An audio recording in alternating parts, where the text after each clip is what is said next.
Hi friends, welcome to our channel. நம்ம இந்த வீடியோவில் பார்க்க போகிற லெசன் என்ன அப்படின்னு பார்த்தீங்கன்னா 11th standard எக்கனாமிக்கில் 8th lesson.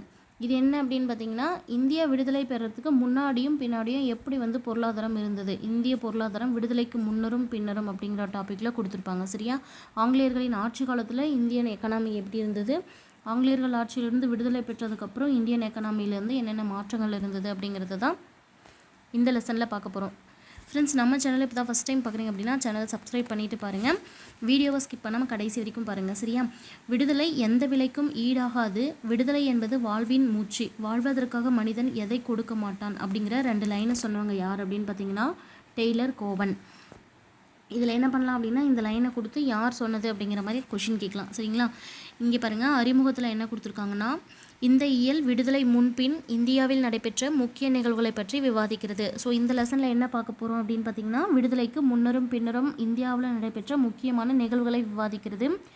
India நீண்ட காலமாக காலனி ஆதிக்கத்தின் கீழ் இருந்தது. ஸோ இந்தியா பார்த்திங்கன்னா ரொம்ப வருஷங்களாகவே ஆங்கிலேயருடைய ஆட்சியின் கீழ் இருந்தது இல்லையா, அதை தான் சொல்கிறாங்க காலனி ஆதிக்கத்தின் கீழ் இருந்தது. இந்த காலனித்துவம் அப்படிங்கிறதுக்கு மீனிங் தெரியணும் இல்லையா? காலனித்துவம் என்பது 2 நாடுகளுக்கிடையேயான சமூக மற்றும் பொருளாதார தொடர்புகளில் ஒரு நாடு அதிகாரம் செலுத்தும் நிலையிலும் மற்றொரு நாடு அடிமையாக இருப்பதையும் குறிக்கக்கூடியது. சரியா?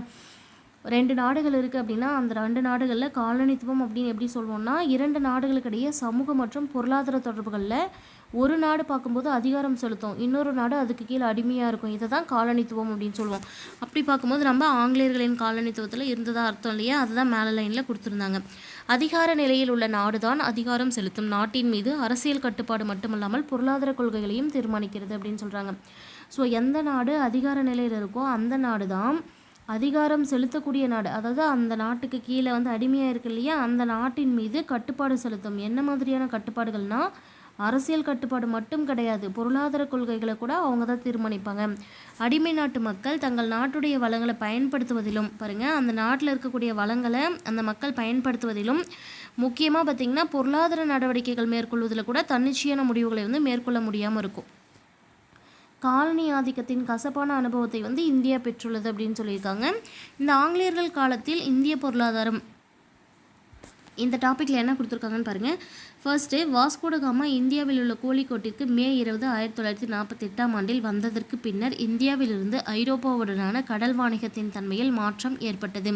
ஸோ ஃபஸ்ட்டு வாஸ்கோ ட காமா என்ன பண்ணாங்க அப்படின்னா, இந்தியாவில் இருக்கக்கூடிய கோழிக்கோட்டிற்கு எந்த தேதியில் வராங்க அப்படின்னா மே 20, 1498ஆம் ஆண்டு. அவங்க வந்ததுக்கப்புறம் தான் இந்தியாவிலிருந்து ஐரோப்பாவுடனான கடல் வாணிகத்தின் தன்மையில் மாற்றமே ஏற்படுது அப்படின்னு சொல்லியிருக்காங்க. அதுக்கு முன்னாடியும் இந்தியாவுக்கும் ஐரோப்பாவுக்கும் கடல் வாணிகம் இருந்தது, பட் அப்போ தான் அதிகரிக்குது. போர்ச்சுகீசியர்கள் கிபி 1510ஆம் ஆண்டிலிருந்து கோவாவுடன் வணிகம் செய்து வந்தனர். ஸோ போர்ச்சுகீசியர்கள் பார்த்தோம்னா கோவாவோட எப்போலேருந்து வணிகம் செய்துட்டு வராங்க, கிபி 1510ஆம் ஆண்டிலிருந்து. 1601ஆம் ஆண்டில் ஆங்கில கிழக்கிந்திய கம்பெனி ஆரம்பிக்கப்பட்டவுடன், ஸோ அது மட்டும் இல்லாமல் அதை தொடர்ந்து பாருங்கள் 1601. ஸோ இந்த ஆங்கில கிழக்கிந்திய கம்பெனி எப்போது தொடங்கப்பட்டது அப்படிங்கிற இயர் ஞாபகம் வச்சுக்கணும், 1601. ஆங்கிலேயர்கள் இந்திய பெருங்கடல் வழி வாணிகத்தை தொடங்கினர். ஸோ ஆங்கிலேயர்கள் என்ன பண்ணாங்கன்னா இந்திய பெருங்கடல் வழியாக வாணிகத்தை தொடங்கினாங்க. 1614ஆம் ஆண்டில் சர் தாமஸ் ரோ பேரரசு ஜஹாங்கீரிடமிருந்து தொழிற்சாலைகள் அமைக்க அனுமதி பெறுவதில் வெற்றி பெற்றார். பாருங்கள், இந்தியாவில் தொழிற்சாலை அமைக்கிறதுக்காக இந்திய மன்னராக இருந்த ஜஹாங்கீர் கிட்ட இருந்து தொழிற்சாலை அமைக்கிறதுக்கு அனுமதி வாங்கினவர் யாருன்னு பார்த்தீங்கன்னா சர் தாமஸ் ரோ. இது ஆல்ரெடி கேட்ட கொஷின், வருஷம் பார்த்து வச்சுக்கோங்க, 1614ஆம் ஆண்டு. சர் தாமஸ் ரோ ஞாபகம் வைக்கணும். யார்கிட்டேருந்து அனுமதி வாங்குறாங்கிறதையும் தெரிஞ்சுக்கணும். ஜஹாங்கீர் அவர் பேரரசராக இருக்கும்போது எதுக்காக அனுமதி வாங்குறாங்க, தொழிற்சாலைகள் அமைக்க அனுமதி வாங்கி வெற்றி பெறுறாங்க. இந்தியாவின் பல்வேறு பகுதிகளை மெதுவாக அவங்க ஆக்கிரமிப்பு செய்ய ஆரம்பிக்கிறாங்க. தொழிற்சாலைகள் அமைப்பதற்காக அவங்க ஒப்புதல் வாங்கிட்டு கொஞ்சம் கொஞ்சமாக என்ன பண்ணுறாங்க அப்படின்னா, இந்தியாவில் நிறைய இடங்களில் தொழிற்சாலைகள் அமைக்கிறாங்கிற பேரில் இந்தியாவுடைய பல்வேறு பகுதிகளை கொஞ்சம் கொஞ்சமாக ஆக்கிரமிப்பு செய்ய ஆரம்பிக்கிறாங்க. அடுத்து பாருங்கள், இந்த பேராகிராஃபில் பிளாசி போருக்கு 100 ஆண்டுகளுக்கு பின் ஆங்கில கிழக்கிந்திய கம்பெனியின் ஆட்சி இறுதியாக ஒரு முடிவுக்கு வந்தது அப்படின்னு சொல்லியிருக்காங்க. சரியா? பிளாசி போர் நடந்தது எப்போ அப்படிங்கிறத கமெண்ட் பண்ணுங்கள். 100 ஆண்டுகளுக்கு பிறகு அப்படிங்கும்போது 1857 இதை நான் மென்ஷன் பண்ணிட்டேன். அப்போ 100 ஆண்டுகளுக்கு முன்னாடி அப்படிங்கிறத வச்சு நீங்கள் என்ன பண்ணலாம் அப்படின்னா ஆன்சர் கண்டுபிடிச்சலாம். 1857லிருந்து 100 ஆண்டுகளை மைனஸ் பண்ணி பாருங்கள். பிளாசி போருக்கு 100 ஆண்டுகளுக்கு பின்னர் தான் ஆங்கில கிழக்கிந்திய கம்பெனியின் ஆட்சி இறுதியாக ஒரு முடிவுக்கு வந்தது. ஸோ ஆங்கில கிழக்கிந்திய கம்பெனியோடைய ஆட்சி முடிவுக்கு வந்த ஆண்டு அப்படின்னு நம்ம கேட்டோம்னா அந்த 1857 புரட்சியின் காரணமாக அதுக்கப்புறம் 1858ஆம் ஆண்டில் ஆங்கில பாராளுமன்றம் இந்தியாவை ஆளும் அதிகாரத்தை ஆங்கில கிழக்கிந்திய கம்பெனியிடமிருந்து ஆங்கிலேய அரசுக்கு மாற்றினர். ஸோ அதுக்கு முன்னாடி வணிகத்திற்காகவும் தொழிற்சாலை அமைப்பதற்காகவும் வந்த கிழக்கிந்திய கம்பெனி ஆட்சி செய்துட்டு இருந்த அந்த ஆட்சியை மாற்றி என்ன பண்ணுறாங்க, நேரடியாக ஆங்கில அரசுக்கு வந்து ஒரு சட்டம் போட்டுறாங்க. ஆங்கில அரசே வந்து நம்ம நாட்டை வந்து ஆள்ற மாதிரி. எப்போ இருந்து? 1858ஆம் ஆண்டு இருந்து.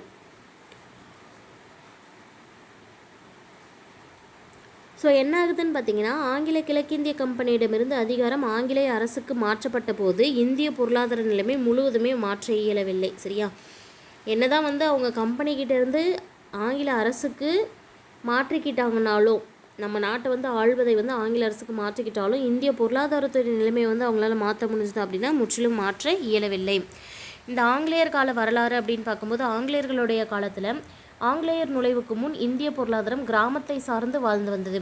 ஸோ ஆங்கிலேயர்கள் வர்றதுக்கு முன்னாடி நம்ம இந்திய நாட்டுடைய பொருளாதாரம் எது பேசிஸில் இருந்தது அப்படின்னு பார்த்தோம்னா கிராமம் சார்ந்த பொருளாதாரமாக இருந்தது. அப்போது கிராம பொருளாதாரமயமானது சுயசார்பு பொருளாதாரமாக இருந்தது. அது மட்டும் இல்லாமல் சுயசார்பு பொருளாதாரம், அதாவது தங்களுக்கு தேவையானதை வந்து விளைவிச்சுப்பாங்க. அவங்களுக்கு மீதி இருந்து எக்ஸ்ட்ராவாக ஏதாவது இருந்ததுன்னா பண்டமாற்று முறையில் மற்றவர்களுக்கு மாற்றிப்பாங்க. அந்த மாதிரி தான் வந்து சுயசார்பு பொருளாதாரமாக கிராம பொருளாதாரம் ஆங்கிலேயர் ஆட்சிக்கு முன்னாடி இருந்தது. ஆங்கிலேய ஆட்சியின் போது தொழிற்சாலைகள் வளர அனுமதிக்கப்பட்டன. ஸோ இந்த ஆங்கிலேயர்கள் ஆட்சியின் போது என்ன பண்ணப்பட்டது அப்படின்னு பார்த்தீங்கன்னா, தொழிற்சாலைகள் வந்து கொஞ்சம் கொஞ்சமாக வளர அனுமதி கொடுக்கப்பட்டன. பொருளாதார மற்றும் அமைப்பு ரீதியான இந்த மாற்றம் இந்திய பொருளாதார நிலையை பின்தங்கிய நிலைக்கு தள்ளியது. இந்த மாற்றம் என்ன பண்ணுது அப்படின்னா, இந்தியாவுடைய பொருளாதார நிலைமையை அதுக்கு முன்னாடி சுயசார்பு பொருளாதாரமாக இருந்தது கொஞ்சம் கொஞ்சமாக வந்து பின்தங்கிய நிலையில் கொண்டு போய் சேர்க்குது. சிக்கல்கள் அனைத்தும் உடல் நலம், குடியிருப்பு, குழந்தைகள் மற்றும் பெண்கள் நலன், உழைப்பாளர்கள், பொழுதுபோக்கு, குற்றங்கள், சமூக சீர்குலைவு ஆகியவற்றை சார்ந்ததாகவே இருந்தன.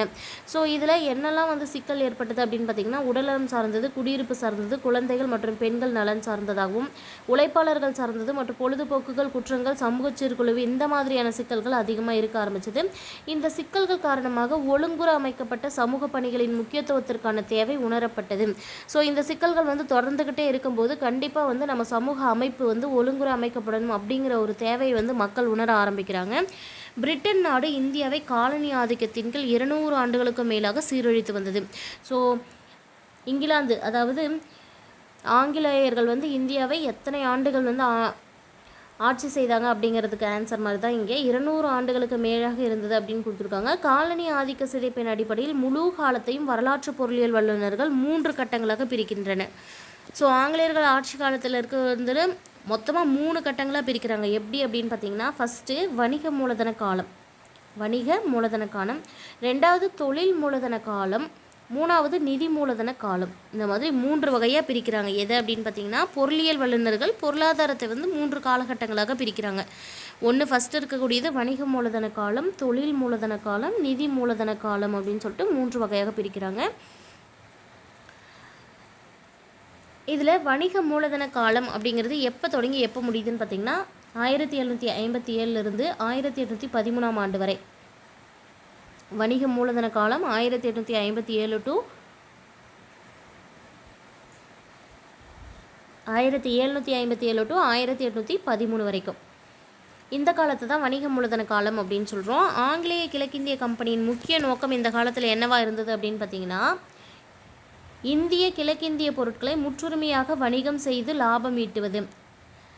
ஸோ வணிக மூலதன காலம் அப்படிங்கிறதுனால வணிகத்தின் மூலமாக பெரும் லாபம் சேர்ப்பதே உங்களுடைய காலமாக இருந்தது. எப்போது?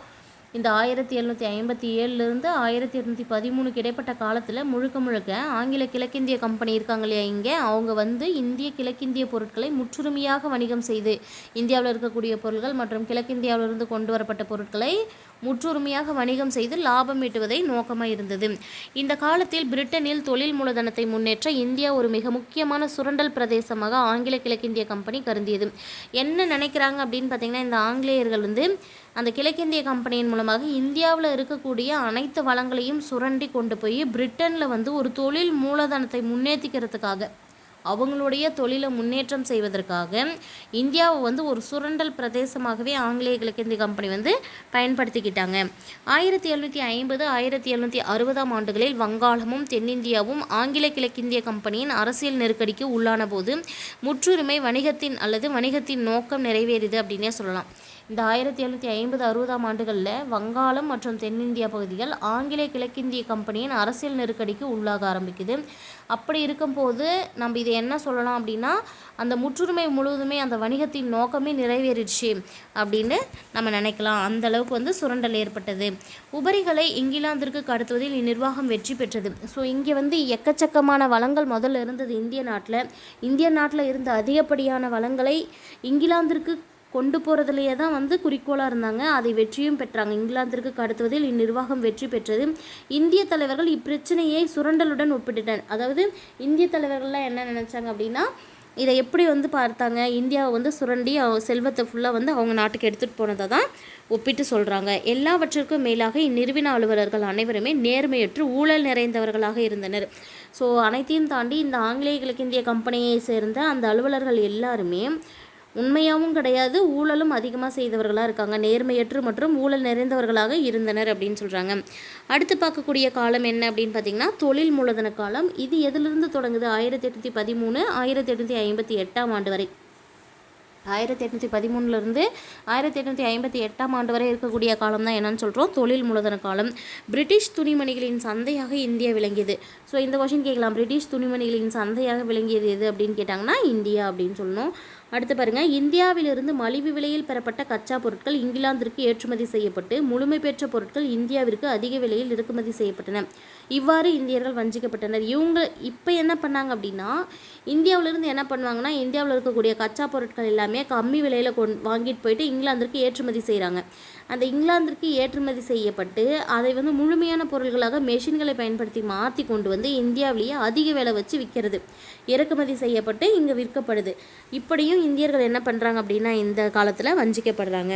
அடுத்தது, இந்தியாவின் பாரம்பரிய கைவினை பொருட்கள்லாம் புறக்கணிக்கப்பட்டன. மெஷினை வச்சு ஒரு எக்ஸாம்பிளுக்கு வந்து துணியை வந்து மெஷினை வச்சு தைக்கிறாங்க அப்படின்னா பாரம்பரிய முறையில் கைவினை மூலமாக நெய்யப்படுற துணிகளை விடுத்து அவங்க வந்து மெஷின் மூலமாக இருக்கக்கூடிய துணிகள் அப்படிங்கிறதுனால விலை குறைவாக கொடுக்கும்போது அதை மக்கள் விரும்பி வாங்க ஆரம்பிக்கிறாங்க.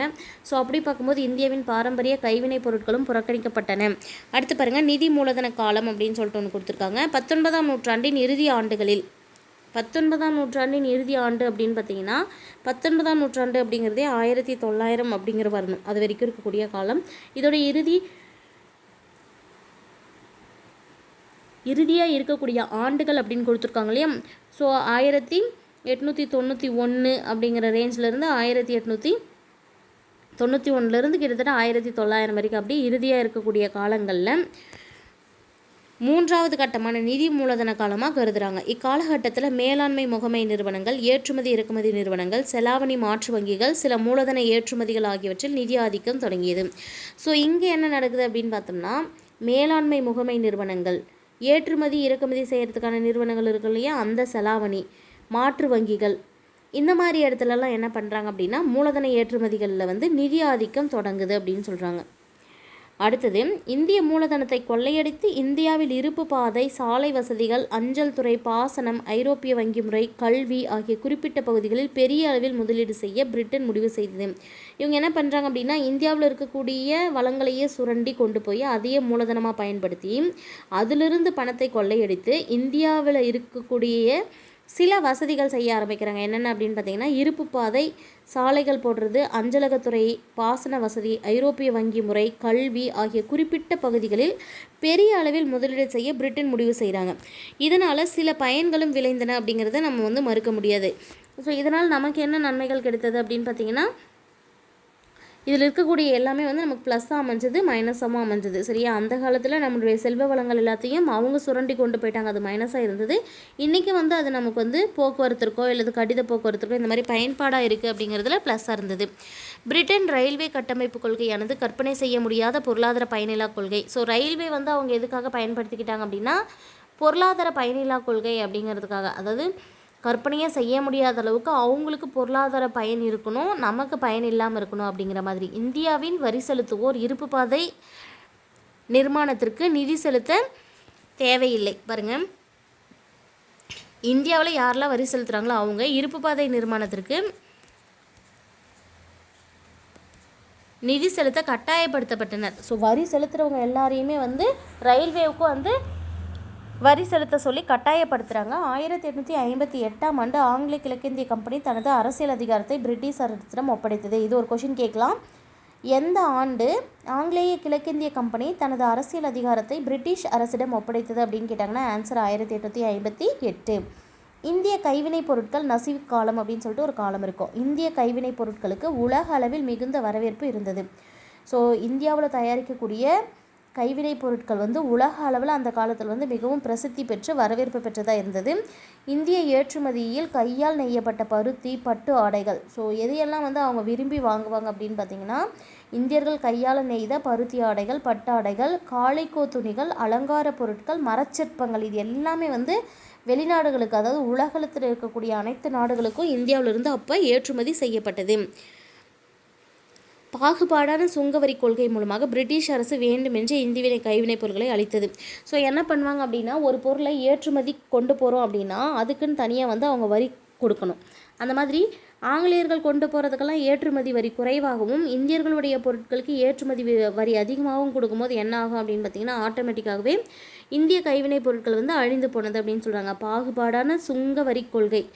ஸோ சுங்கவரியை வந்து அதிகமாக விதிக்கிறது இந்தியர்களுக்கு. அந்த மாதிரி இருக்கும்போது இந்திய கைவினைப் பொருட்கள் கொஞ்சம் கொஞ்சமாக அழிய ஆரம்பிக்குது. நவாப் ஆட்சியும் அரசர்கள் ஆட்சி காலமும் முடிவுக்கு வந்தவுடன் இந்திய கைவினைப் பொருட்களை காப்பாற்ற எவரும் இல்லாத நிலை ஏற்பட்டது. அது மட்டும் இல்லாமல் நவாப் ஆட்சி காலத்திலையும் அரசர்கள் எல்லாரும் ஆட்சி காலமும் எல்லாமே முடிவுக்கு வந்து கிழக்கிந்திய கம்பெனி கிட்ட போகும்போது இந்தியாவில் இருந்த கைவினைப் பொருட்களை காப்பாற்றுறதுக்காக யாருமே இல்லாத நிலை ஏற்படுது அப்படின்னு சொல்லியிருக்காங்க.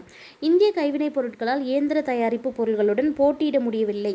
இந்த இந்திய கைவினைப் பொருட்களால் என்ன நடக்குது அப்படின்னா, அவங்க என்ன பண்ணுறாங்க, மக்கள் வந்து நம்ம நாட்டில் இருக்கிற மக்கள் தங்களுடைய உடல் உழைப்பின் மூலமாக கைவினைப் பொருட்களை உருவாக்குவாங்க. ஆனால் இவங்க பிரிட்டிஷார் என்ன பண்ணுவாங்க அப்படின்னா, இயந்திரங்கள், அதாவது மெஷின்ஸை வச்சு துணி நெய்யறது, பொருட்கள் உருவாக்குறது, இந்த மாதிரியெல்லாம் பண்ணும்போது அவங்களுக்கு அவங்களோட ஈடு கொடுத்து நம்மளால் என்ன பண்ண முடியல, மெஷினுக்கு வேகமாக பொருட்களை வந்து உருவாக்கி போட்டியிட முடியல. இந்தியாவில் ரயில்வே அறிமுகமான பின் பிரிட்டிஷ் பொருட்களுக்கான உள்நாட்டு சந்தையும் அதிகரித்தது அப்படின்னு சொல்கிறாங்க. அதாவது இந்தியாவில் ரயில்வே அவங்க அறிமுகப்படுத்துறதுக்கு காரணமே அவங்க கொண்டு வரக்கூடிய பொருட்களை சந்தைப்படுத்துறதுக்கு ஒரு இடத்துலேருந்து இன்னொரு இடத்துக்கு கொண்டு போகணும் அப்படிங்கிறதுக்காக தான் ஃபஸ்ட்டு ரயில்வே வந்து கொண்டு வராங்க. அதுக்கப்புறம் என்ன ஆகுது, பிரிட்டிஷ் பொருட்களுக்கான உள்நாட்டு சந்தை வந்து அதிகமாகுது. எல்லா இடத்துலையுமே அவங்க பொருட்களை வந்து சந்தையிட்டு விற்க ஆரம்பிக்கிறாங்க அப்படிங்கிறாங்க. அடுத்து பாருங்கள், இந்திய நில உடைமை முறை. அப்போ இந்தியாவில் நில உடைமை முறை என்பது நிலங்களுக்கான உரிமையும் நிர்வகித்தலும் பற்றியது. நில உடைமை முறை அப்படின்னாவே எப்படி வந்து நிலங்களுக்கு உரிமை இருக்குது ப்ளஸ் அது நிர்வாகம் செய்வது பற்றியதான் சொல்லப்படுது. பிற முறைகளிலிருந்து நில உடைமை முறை பின்வரும் விதங்களில் வேறுபடுகிறது. ஸோ எப்படி வந்து நில உடைமை முறை வேறுபடுகிறது அப்படின்னா, நிலம் யாருக்கு சொந்தம், நிலத்தில் யார் அறுவடை செய்வது, நில வருவாயை அரசுக்கு செலுத்துவதற்கு பொறுப்பானவர் யார், அந்த வகையில் இதை வந்து ஒரு 3 விதமாக பிரிச்சிருப்பாங்க. நிலத்துக்கு சொந்தக்காரர் யார், நிலத்தில் யார் வந்து பண்ணையம் பண்ணி அதாவது விவசாயம் செய்து அறுவடை செய்கிறது, அது மட்டும் இல்லாமல் நிலத்தில் வரக்கூடிய வருவாயை அரசுக்கு யார் கொண்டு போய் செலுத்துகிறாங்க, அதுக்கு பொறுப்பானவங்க யார், இதை பேஸ் பண்ணி கொடுத்துருப்பாங்க. மேற்கண்ட வினாக்களின் அடிப்படையில் விடுதலைக்கு முன் 3 விதமான நில உடைமை முறைகள் இருந்தன. ஸோ விடுதலை பெறுவதற்கு முன்னாடி ஆங்கிலேயர்கள் ஆட்சியின் காலத்தின் போது நம்ம நாட்டில் 3 விதமான நில உடைமை முறைகள் இருந்தது. என்னென்னு பார்த்தீங்கன்னா, ஜமீன்தாரி முறை, மகள்வாரி முறை, ரயத்வாரி முறை. என்னென்ன முறை? ஜமீன்தாரி முறை, மகள்வாரி முறை, ரயத்வாரி முறை. இதில் ஃபஸ்ட்டு பார்க்க போகிறது ஜமீன்தாரி முறை அல்லது நிலச்சுவான்தாரி முறை அப்படின்னு இதுக்கு பேர். ஜமீன்தாரி முறை அல்லது நிலச்சுவான்தாரி முறை. காரன்வாலிஸ் பிரபு 1793ஆம் ஆண்டில் நிரந்தர சொத்துரிமை சட்டத்தை அறிமுகப்படுத்திய பிறகு ஜமீன்தாரி முறையை ஆங்கில கிழக்கிந்திய கம்பெனி உருவாக்கியது அப்படின்னு சொல்கிறாங்க. ஸோ இந்த ஜமீன்தாரி முறை எப்படி உருவானது அப்படின்னு பார்த்தீங்கன்னா, காரன்வாலிஸ் பிரபு அப்படிங்கிறவங்க 1793ஆம் ஆண்டில் நிரந்தர சொத்துரிமை சட்டத்தை அறிமுகப்படுத்துகிறாங்க. அதன் பிறகு தான் ஜமீன்தாரி முறை ஆங்கில கிழக்கிந்திய கம்பெனி உருவாக்குறாங்க. இந்த முறையில் நிலச்சுவான்தார்களும் ஜமீன்தார்களும் நிலத்தின் சொந்தக்காரர்களாக இருந்தனர். ஸோ யாருக்கு வந்து நிலம் சொந்தமானது அப்படின்னு பார்த்தீங்கன்னா, நிலச்சுவான்தாரர்கள் அல்லது ஜமீன்தார்களுக்கு சொந்தமாக இருந்தது. நில வருவாய் அரசுக்கு செலுத்த வேண்டிய முழு பொறுப்பும் அவங்க கிட்ட தான் இருந்தது. நிலத்திலிருந்து வரக்கூடிய வருவாயை அரசுக்கு கொண்டு போய் செலுத்தக்கூடிய பொறுப்பு யார்கிட்ட தான் இருந்தது இந்த முறையில் அப்படின்னு பார்த்தீங்கன்னா, ஜமீன்தார்கள் அல்லது நிலச்சுவான்தார்களிடம். வசூலிக்கப்பட்ட நில வருவாயில் அவங்க என்ன பண்ணாங்க அப்படின்னா 11, அதாவது ஒரு அவங்களுக்கு ஒரு அமௌண்ட் கிடைக்குது அப்படின்னு பார்த்தீங்கன்னா அதை வந்து 11 பங்காக பிரித்து அதில் 10 பங்கு கொண்டு போய் கவர்மெண்ட்டுக்கு கட்டிடுவாங்க ஆங்கில அரசுக்கு. மீதி இருக்கக்கூடிய ஒரு பங்கு என்ன பண்ணுவாங்கன்னா நிலச்சுவாந்தார்களே வச்சுப்பாங்க அவங்களுக்கு அமௌண்ட்டாக. அப்படி இருக்கும்போது இதில் நமக்கு விவசாயம் செய்கிறவங்களுக்கு எந்த ஒரு பலனுமே இதில் இருக்காது. பாருங்கள், 11ல் 10 பங்கு அரசுக்கு செலுத்தப்பட வேண்டும் என்றும் மீத தொகை ஜமீன்தாரர்களுக்கு ஊதியமாக அறிவிக்கப்பட்டது அப்படின்னு சொல்கிறாங்க. சரியா? ஸோ அவங்க சம்பளமாக எடுத்துக்கும் போது அந்த விவசாயம் செய்பவர்களுக்கு அதில் எந்த லாபமும் இல்லை. மகள்வாரி முறை அல்லது இனவாரி முறை அப்படின்னு சொல்லிட்டு இன்னொன்று இருக்குது. சரியா? ஜமீன்தாரி முறை எப்படி நிலச்சுவாந்தாரி முறை அப்படின்னு சொல்கிறோமோ, இந்த மகள்வாரிய முறையை என்னன்னு சொல்கிறோம்? இனவாரி முறை அப்படின்னு சொல்லுவோம். மகள்வாரி முறை அல்லது இனவாரி முறை.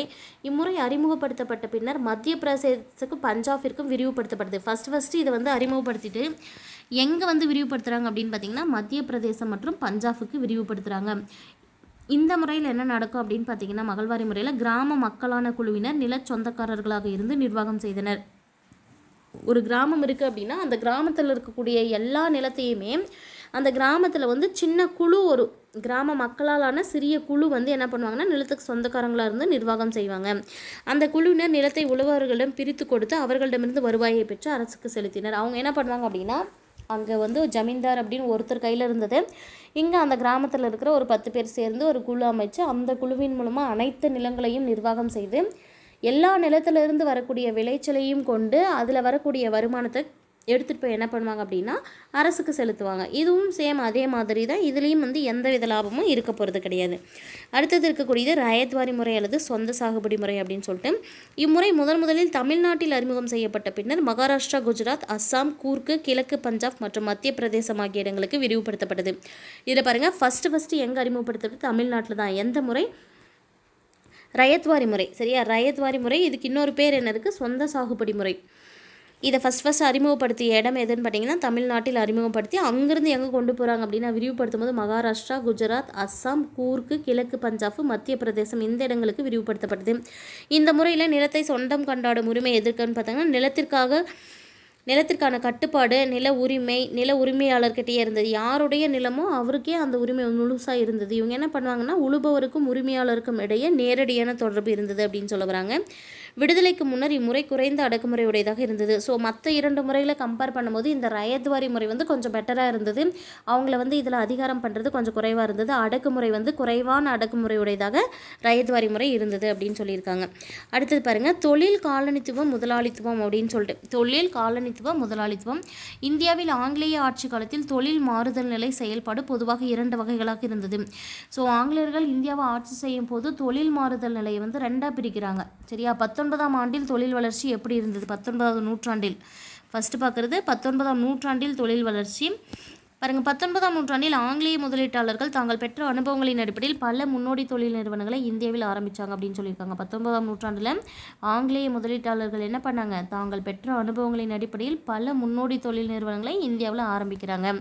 ஆங்கிலேய நிறுவனங்களுக்கு நிலையான ஆதரவு கிடைக்கிது. எப்பவுமே 19ஆம் நூற்றாண்டில் ஆங்கிலேயர்கள் தொழில் புரட்சிக்கு வித்திட்ட போதும் இவர்கள் லாபத்தை ஈட்டுவதை முதன்மை குறிக்கோளாக கொண்டிருந்தனர். என்னதான் அவங்க வந்து தொழில் புரட்சிக்கு அடித்தளம் போட்டாலும் அதை வச்சும் நம்ம எப்படி வந்து லாபம் சம்பாதிக்கிறது அப்படிங்கிற கான்செப்டில் தான் அவங்க வந்து அதையே முதன்மை குறிக்கோளை கொண்டு இருந்தனர்.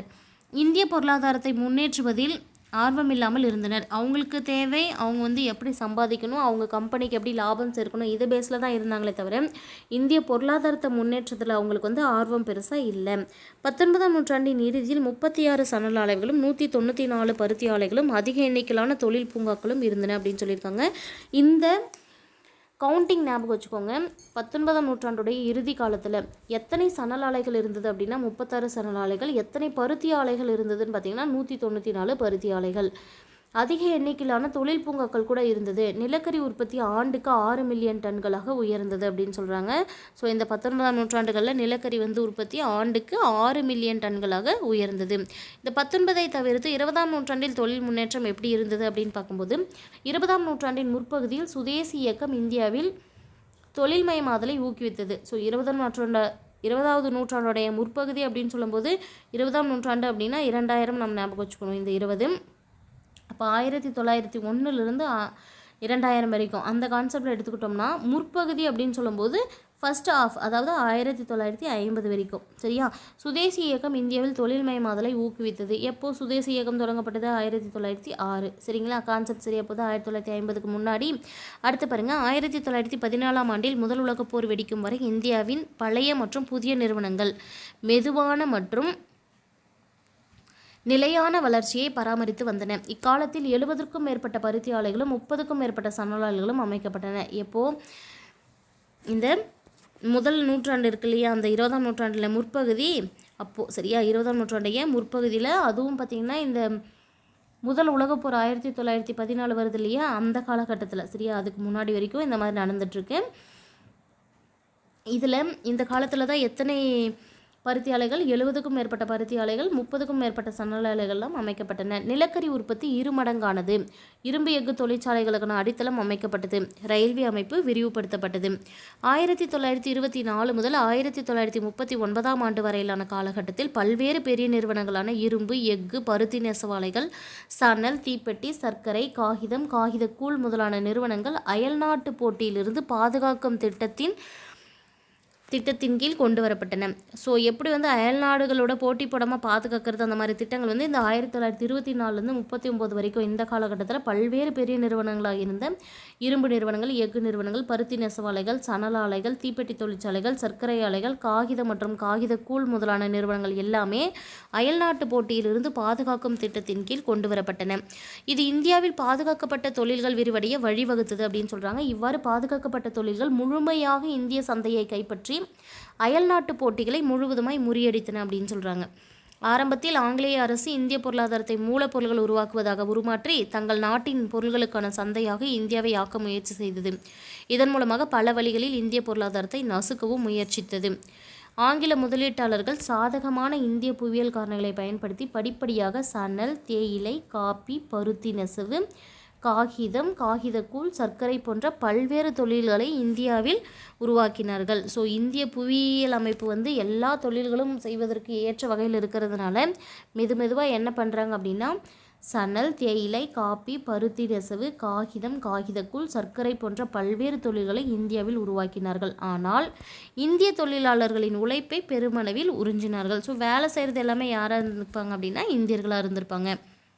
ஆங்கிலேயர்கள் ஆதிக்கத்தால் பொருளாதாரத்தில் ஏற்பட்ட பிரச்சனைகள் என்ன அப்படின்னு பார்க்கும்போது, ஆங்கில ஆதிக்கம் இந்திய தொழில்களை முடக்க ஆரம்பித்தது. அவங்களுடைய பொருட்கள் தான் வந்து கொண்டு வந்து இங்கே விற்கிறதுல அவங்க குறியாக இருந்தாங்களே தவிர இந்தியாவுடைய தொழில்களை வந்து முடக்கிட்டாங்க இதை வச்சு. சரியா? ஆங்கில பொருளாதார கொள்கைகள் இந்தியாவின் மூலதன ஆக்கத்தை குன்றச் செய்து வளர்ச்சியை தடுத்து நிறுத்தின. ஆங்கில பொருளாதார கொள்கைகள் என்ன பண்ணுது? இந்தியாவுடைய மூலதன ஆக்கத்தை குன்ற செய்து வளர்ச்சியை தடுத்து நிறுத்தின அப்படின்னு சொல்கிறாங்க. அது மட்டும் இல்லாமல் நம்மிடமிருந்து சுரண்டப்பட்ட சொத்துக்கள் ஆங்கிலேயர்களின் மூலதன முன்னேற்றத்திற்கு நிதியுதவி செய்தன. நம்மக்கிட்டேருந்து சுரண்டப்பட்ட சொத்துக்கள் ஆங்கிலேயர்களின் மூலதன முன்னேற்றத்திற்கு நிதியுதவியும் செய்தன. இந்தியாவின் பெரும்பான்மையான மக்கள் தங்கள் வாழ்வாதாரத்திற்கு வேளாண்மையை சார்ந்திருந்த போதும் இந்திய வேளாண்மை தொழில் தேக்கமடைந்து நலிவுற்றது. இந்தியாவில் ஆங்கிலேயர் ஆதிக்கம் நவீன தொழில்துறை வளர்ச்சிக்கு குறிப்பிடத்தக்க எவ்வித பங்களிப்பும் வழங்காமல் இந்தியாவின் கைவினை தொழில் நிறுவனங்கள் சரிவடையவே காரணமாக இருந்தது. இந்தியாவை பொறுத்த வரைக்கும் ஆங்கிலேயர்களுடைய ஆதிக்கம் நவீனமான தொழில்துறை வளர்ச்சிக்கு குறிப்பிடத்தக்க பங்களிப்பு செய்யாமல் இந்தியாவில் இருந்த கைவினை தொழில்களை, அந்த நிறுவனங்களை வந்து சரிவடைய காரணமாக இருந்தது அப்படின்னு சொல்லியிருக்காங்க. சரியா? நெக்ஸ்ட் பாருங்கள், ஆங்கில காலனி ஆதிக்கத்தால் என்ன நடந்ததுன்னா, தோட்டக்கலை, சுரங்கங்கள், சணல் ஆலைகள், வங்கிகள், கப்பல் போக்குவரத்து முதலான துறைகளில் முன்னேற்றத்திற்காக எடுக்கப்பட்ட நடவடிக்கைகள் முதலாளித்துவ நிறுவனங்களை ஊக்குவித்தன. அவற்றை வெளிநாட்டவர்கள் நிர்வகித்தார்கள். இத்தகைய லாபநோக்க நடவடிக்கையினால் இந்திய வளங்கள் மேலுமே சுரண்டப்பட்டன.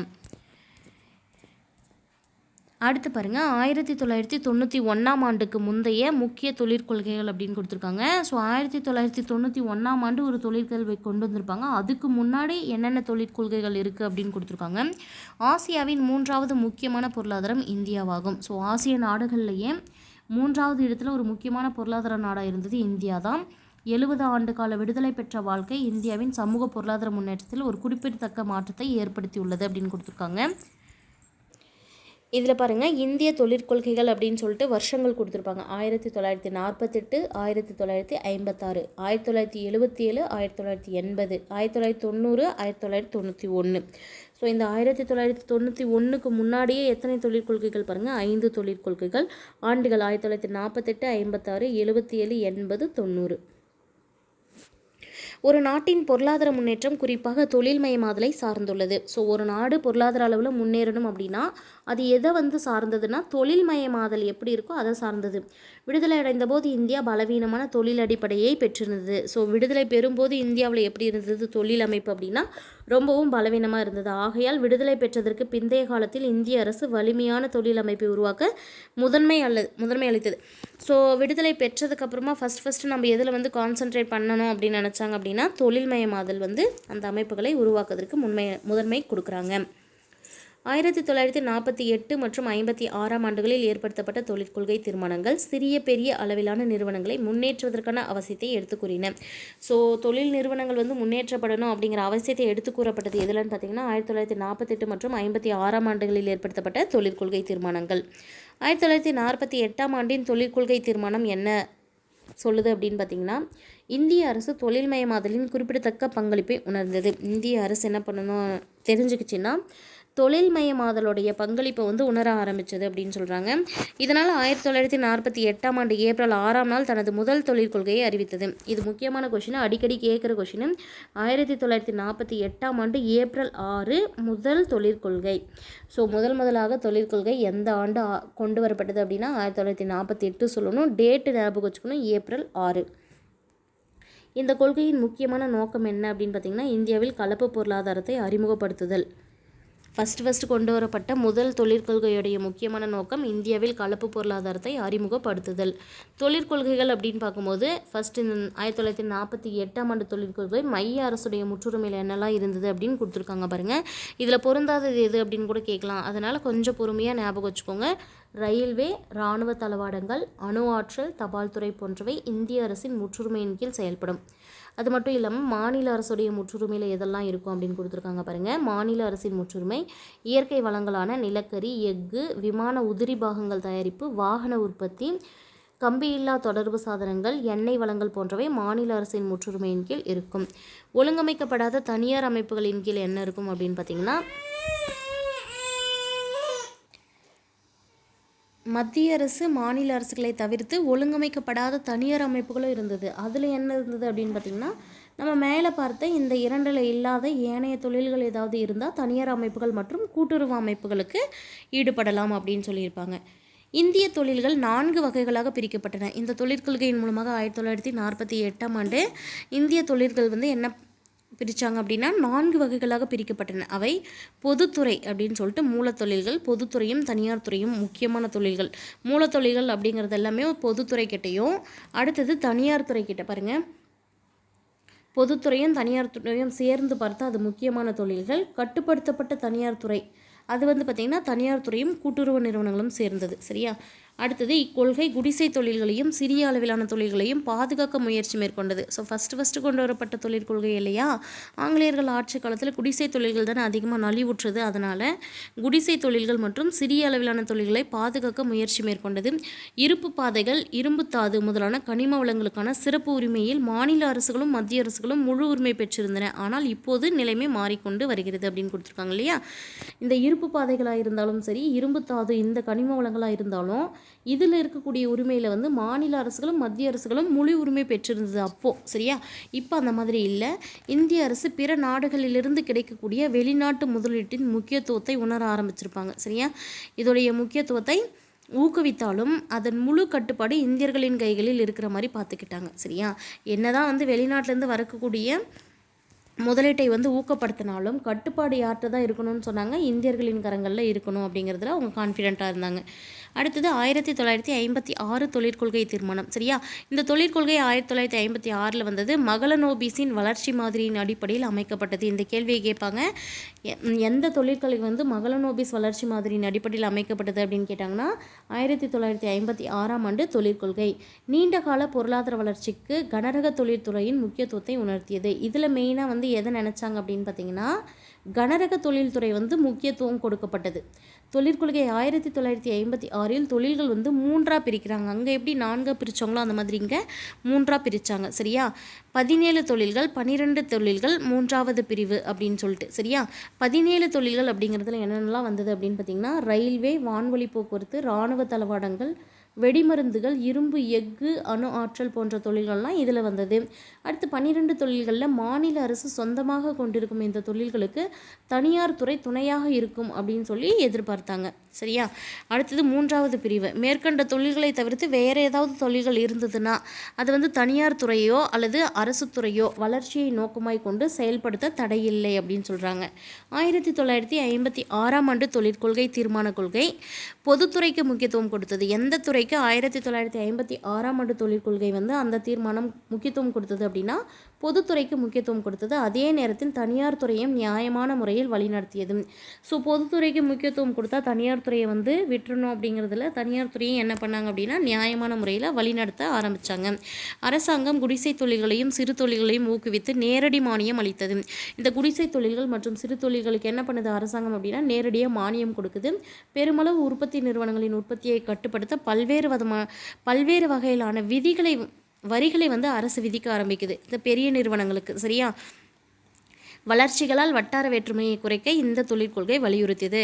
வளர்ச்சி அடையும் போது ஒவ்வொரு பின்தங்கிய இடங்களை கூட வளர்ச்சிக்கு கொண்டு வரணும். வட்டாரங்களிடையே வளர்ந்த இடங்கள், வளராத இடங்கள், வளர்ச்சி பெற்றது, வளர்ச்சி பெறாதது அந்த மாதிரி இருக்கக்கூடாது. அப்படிங்கிறதுனால இந்த வேற்றுமையை வந்து குறைக்கிறதுக்கு இந்த 1956ஆம் ஆண்டு தொழிற்கொள்கை வலியுறுத்தியது. அது மட்டும் இல்லாமல் இந்திய முதலீடுகளின் தேவையை அரசு வந்து புரிந்திருந்தது. இந்திய முதலீடுகளின் தேவையை வந்து புரிந்துக்கிட்டாங்க. அடுத்து 1991 தொழிற்கொள்கை திருமணம் முக்கியமானது. புதிய பொருளாதார கொள்கையின் முக்கிய நோக்கமாவது இந்த 1991 தொழிற்கொள்கை என்னன்னு சொல்கிறோம், புதிய பொருளாதார கொள்கை. இதோடைய முக்கியமான நோக்கம் என்ன அப்படின்னு பார்த்தோம்னா எல்பிஜி அப்படின்னு சொல்லுவாங்க. சரியா? உலகமயமாக்கல் மூலமாக அங்காடியை திறந்து விடுதல் ஆகும். அதாவது வெளிநாட்டிலிருந்து வரக்கூடிய முதலீடுகளை இந்தியாவிற்கு வந்து எந்தவித கட்டுப்பாடு இல்லாமல் அதிகமான முதலீடு செய்ய வைக்கிறது தான் இதோட முக்கியமான நோக்கமாக இருந்தது. இதன் மூலமாக என்ன நடக்கும் அப்படின்னு பார்த்தீங்கன்னா இந்திய அங்காடிக்கு ஒரு புதிய திசையை வழங்குவது. புதிய பொருளாதார கொள்கை பொருளாதார வளர்ச்சியை விரைவுபடுத்தி பணவீக்கத்தை குறைப்பதிலும் அந்நிய செலாவணி இருப்புகளை அதிகரிப்பதிலும் அதிக கவனம் செலுத்தியது. புதிய பொருளாதார கொள்கை என்ன ஆச்சு அப்படின்னு பார்த்தீங்கன்னா பொருளாதார வளர்ச்சியை வந்து விரைவுபடுத்த ஆரம்பித்தது. பணவீக்கத்தை குறைக்கணும், அது மட்டும் இல்லாமல் அந்நிய செலாவணி இருப்பை வந்து அதிகரிக்கணும் அப்படிங்கிறதுல தான் கவனம் செலுத்தியது. அடுத்து கொடுத்துருக்கிறது பசுமை புரட்சி அப்படின்னு சொல்லிட்டு ஒரு கான்செப்ட். பசுமை புரட்சி என்பது வேளாண் துறையில் தொழில்நுட்ப மாற்றத்தை ஏற்படுத்தி ஒரு திருப்பு முனையாக அமைந்தது. இந்த பசுமை புரட்சி வந்து வேளாண் துறையில் என்ன பண்ணுச்சு, ஒரு மாற்றத்தை ஏற்படுத்தி திருப்பு முனையாக அமைந்தது அப்படின்னு கொடுத்துருக்காங்க. 1960ஆம் ஆண்டுக்கு பிறகு பாரம்பரிய வேளாண் முறைகள் சிறிது சிறிதாக மாற்றப்பட்டு புதிய தொழில்நுட்ப வேளாண் முறைகள் இந்தியாவில் செயல்படுத்தப்பட்டன. ஸோ 1960 அந்த காலகட்டத்தில் பார்த்திங்கன்னா ஆங்கிலேயர்களிடம் விடுதலை பெற்று 1960 அந்த காலகட்டத்தில் பாரம்பரியமான வேளாண் முறைகள் வந்து சிறிது சிறிதாக மாற்ற ஆரம்பிக்கிறாங்க. புதிய தொழில்நுட்ப வேளாண் முறைகளை பயன்படுத்தி இந்தியாவில் செயல்படுத்துகிறாங்க. இதற்கு ஆரம்பமாக அமைந்தது பார்த்திங்கன்னா 1960-61 7 மாவட்டங்களில் வழிநடத்தும் திட்டம் மூலமாக புதிய தொழில்நுட்பத்தை வந்து வேளாண் துறையில் பயன்படுத்த முயற்சிக்கிறாங்க. சரியா? புதிய தொழில்நுட்பத்தை வேளாண் துறையில் பயன்படுத்துறதுக்காக அவங்க வந்து எடுத்துக்கிட்ட மாவட்டங்கள் எத்தனை, 7 மாவட்டங்கள். எந்த வருஷம் 1960-61. அதுக்கு திட்டத்துக்கு பேர் வழிநடத்தும் திட்டம். இது அதிக விளைச்சல் தரும் விதை ரகங்களை உற்பத்தி செய்வதற்கான திட்டம். அதாவது ஹை ஹீல்டு வெரைட்டி அது வந்து அதிகமாக உற்பத்தி செய்யணும், அந்த மாதிரியான விதை ரகங்கள் வந்து உற்பத்தி செய்கிறதுக்காக ஏற்படுத்தப்பட்ட திட்டம் தான் எது அப்படின்னு பார்த்திங்கன்னா வழிநடத்தும் திட்டம். பசுமை புரட்சியின் மூலமாக ஏற்பட்ட சாதனைகள் என்ன அப்படின்னு பார்த்திங்கன்னா புதுமையான யுத்திகளின் பெரிய சாதனை, முதன்மை பயிர்களான கோதுமை மற்றும் நெல் ஆகியவற்றின் உற்பத்தி பன்மடங்காக பெருகியது. ஸோ இந்த பசுமை புரட்சியால் மிக முக்கியமான சாதனையாக கருதப்படுது என்ன அப்படின்னு பார்த்திங்கன்னா கோதுமை மற்றும் நெல் இது ரெண்டோடைய உற்பத்தி வந்து பல மடங்குகள் பெருகியது தான் முதல் சாதனை. அடுத்தது பாருங்கள், அதிக விளைச்சல் தரக்கூடிய வகைகளான நெல், கோதுமை, மக்காச்சோளம், சோளம் ஆகிய பயிர்களுக்கு மட்டுமே பசுமை புரட்சி முக்கியத்துவம் கொடுத்தது. பசுமை புரட்சி காலத்தில் முக்கியத்துவம் கொடுக்கப்பட்டது எதுன்னு தெரிஞ்சுக்கணும். நெல் மற்றும் கோதுமை, சோளம் மற்றும் மக்காச்சோளம். நெல், கோதுமை, சோளம், மக்காச்சோளம். இப்புது யுக்தி வணிக பயிர்கள் அல்லது பணப்பயிர்களான கரும்பு, பருத்தி, சணல், எண்ணெய் வித்துக்கள், உருளைக்கிழங்கு ஆகியவற்றின் உற்பத்தியை அதிகரிக்க உதவியது. ஸோ இந்த காலத்தில் இந்த புது முயற்சியை பயன்படுத்தி என்ன பண்ணாங்க அப்படின்னா வணிக பயிர்களுடைய உற்பத்தியும் அதிகப்படுத்தினாங்க, பணப்பயிர்களுடைய உற்பத்தியும் அதிகப்படுத்தினாங்க. ஃபார் எக்ஸாம்பிள் என்னென்னா கரும்பு, பருத்தி, சணல், எண்ணெய் வித்துக்கள் மற்றும் உருளைக்கிழங்கு இதுடைய உற்பத்தியும் அதிகரிக்க உதவியது. சிறந்த விதைகள் மூலமாக அனைத்து பயிர்களின் உற்பத்தி திறனுமே பெருகியது. சிறப்பான விதைகளின் மூலமாக எல்லா பயிர்களுடைய உற்பத்தியும் பெருகியது. வேளாண்மைக்கு தேவையான கருவிகளான டிராக்டர்கள், இயந்திரங்கள், கதிரடிப்பான்கள், நீரேற்றும் இயந்திரங்கள் ஆகியவற்றை உற்பத்தி செய்யும் தொழில்கள் வளர்வதற்கு பசுமை புரட்சி நேரடி காரணமாக அமைஞ்சது அப்படின்னு சொல்கிறாங்க. ஸோ விவசாயத்திற்கு பயன்படக்கூடிய இந்த டிராக்டர்கள், இயந்திரங்கள், கதிரடிப்பான்கள், நீரேற்றும் இயந்திரங்கள் இது எல்லாமே உற்பத்தி செய்யக்கூடிய தொழில்களும் வளர்கிறதுக்கு பசுமை புரட்சி நேரடியாக ஒரு காரணமாக இருந்தது. கிராமப்புற மக்களுக்கு பசுமை புரட்சி செழிப்பை வழங்கியது. கிராமப்புற மக்களுக்கு என்ன பண்ணுச்சு இந்த பசுமை புரட்சி? செழிப்பை வழங்கியது. அதிகமான உற்பத்தி கிராமப்புற மக்களுக்கு அதிக வேலைவாய்ப்பை வழங்கியது. இதன் காரணமாக அவர்களது வாழ்க்கை தரமும் உயர்வடைந்தது.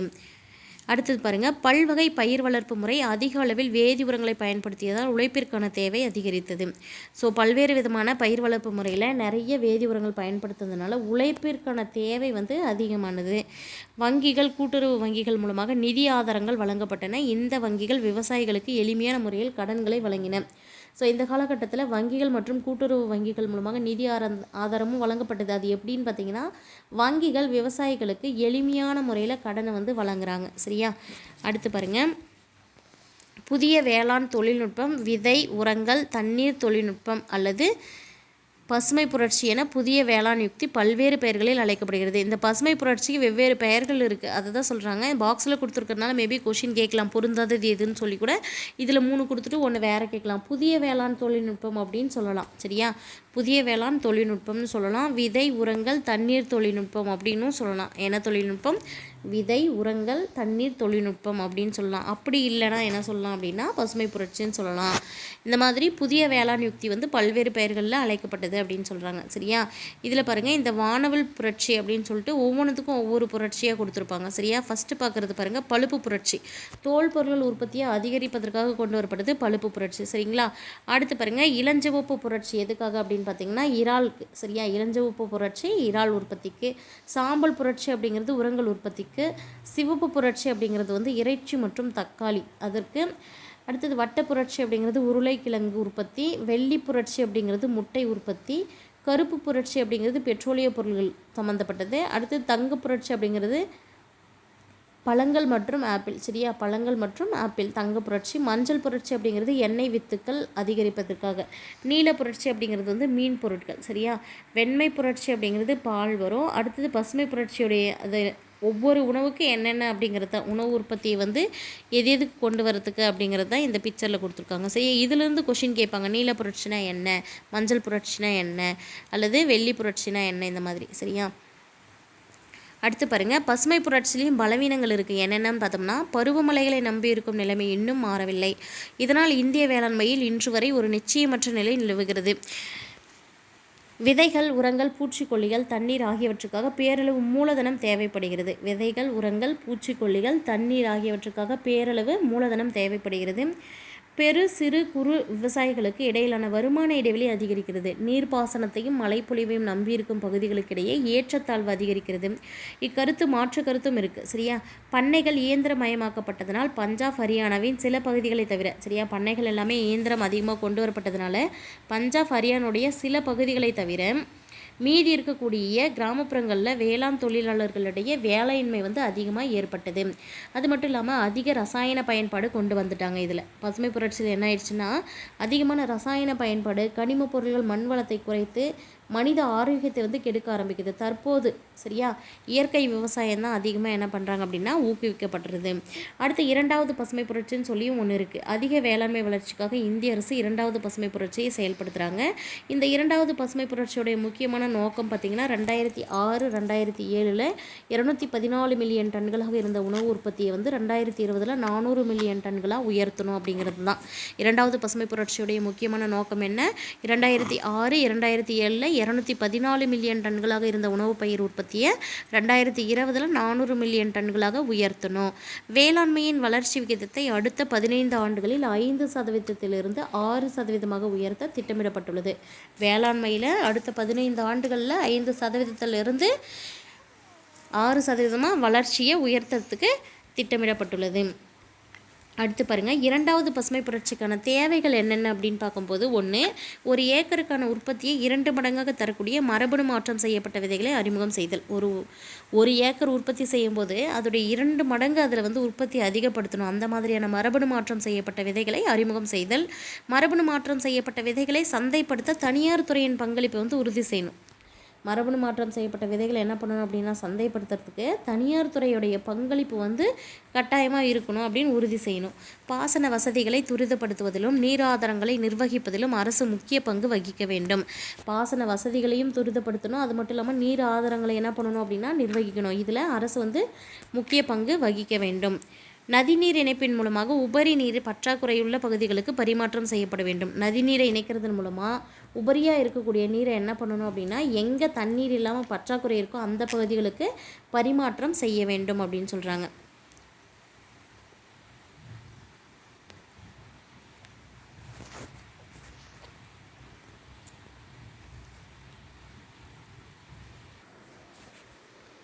அடுத்து பார்க்கக்கூடியது என்ன அப்படின்னு பார்த்திங்கன்னா, பெரிய அளவிலான தொழிற்சாலைகள். இந்த பெரிய அளவிலான தொழிற்சாலை அப்படிங்கிறது பெரிய உள்கட்டமைப்பு, அதிக மனித சக்தி, அதிக மூலதன சொத்துக்களை உள்ளடக்குவது. சரியா? பல தொழிற்சாலைகளை கண்காணித்து ஒரே தொழிற்சாலையின் கீழ் உள்ளடக்குவது அப்படின்னு சொல்கிறாங்க. நிறைய தொழிற்சாலைகளை கண்காணித்து அது எல்லாத்தையும் சேர்த்து ஒரே தொழிற்சாலைக்குள்ள உள்ளடக்குறது. இரும்பு எஃகு தொழிற்சாலைகள், நெசவு தொழிற்சாலை, ஆட்டோமொபைல் தொழிற்சாலை போன்ற கனரக தொழிற்சாலைகள் அனைத்தும் பெரிய அளவிலான தொழிற்சாலைகளில் அடங்கும். கடந்த சில ஆண்டுகளாக தகவல் தொழில்துறையின் அபரிமிதமான வளர்ச்சியும் அதன் அதிக வருமான உருவாக்கமும் என்பதற்கான காரணங்களினால் தகவல் தொழில்நுட்ப தொழில்களுமே பெரிய அளவிலான தொழில்களின் வகையிலே சேர்ந்திருக்கு அப்படின்னு சொல்லியிருக்காங்க. இதில் பாருங்கள், இந்திய பொருளாதாரமானது பொருளாதார வளர்ச்சி, வெளிநாட்டு பண உருவாக்கம், மிக பலருக்கு வேலை வாய்ப்பு வழங்குவதும் ஆகியவற்றுக்கு பெரும் தொழிற்சாலைகள் பெரிதும் நம்பியுள்ளது. பெரும் நிறுவனங்களையோ அதிக லாபம் சம்பாதிப்பதையே நோக்கமாய் கொண்டிருக்கும் என பொருளியல் கோட்பாடுகள் கூறியுள்ளன. பின்வருபவை பெரிய அளவிலான தொழிற்சாலையானவை அப்படின்னு சொல்லி சில தொழிற்சாலைகளை எக்ஸாம்பிள் கொடுத்துருக்காங்க. இரும்பு எஃகு தொழிற்சாலை. சரியா? முதல் எஃகு தொழிற்சாலை ஜாரியாவில் உள்ள குல்டி என்னும் இடத்தில் நிறுவப்பட்டது.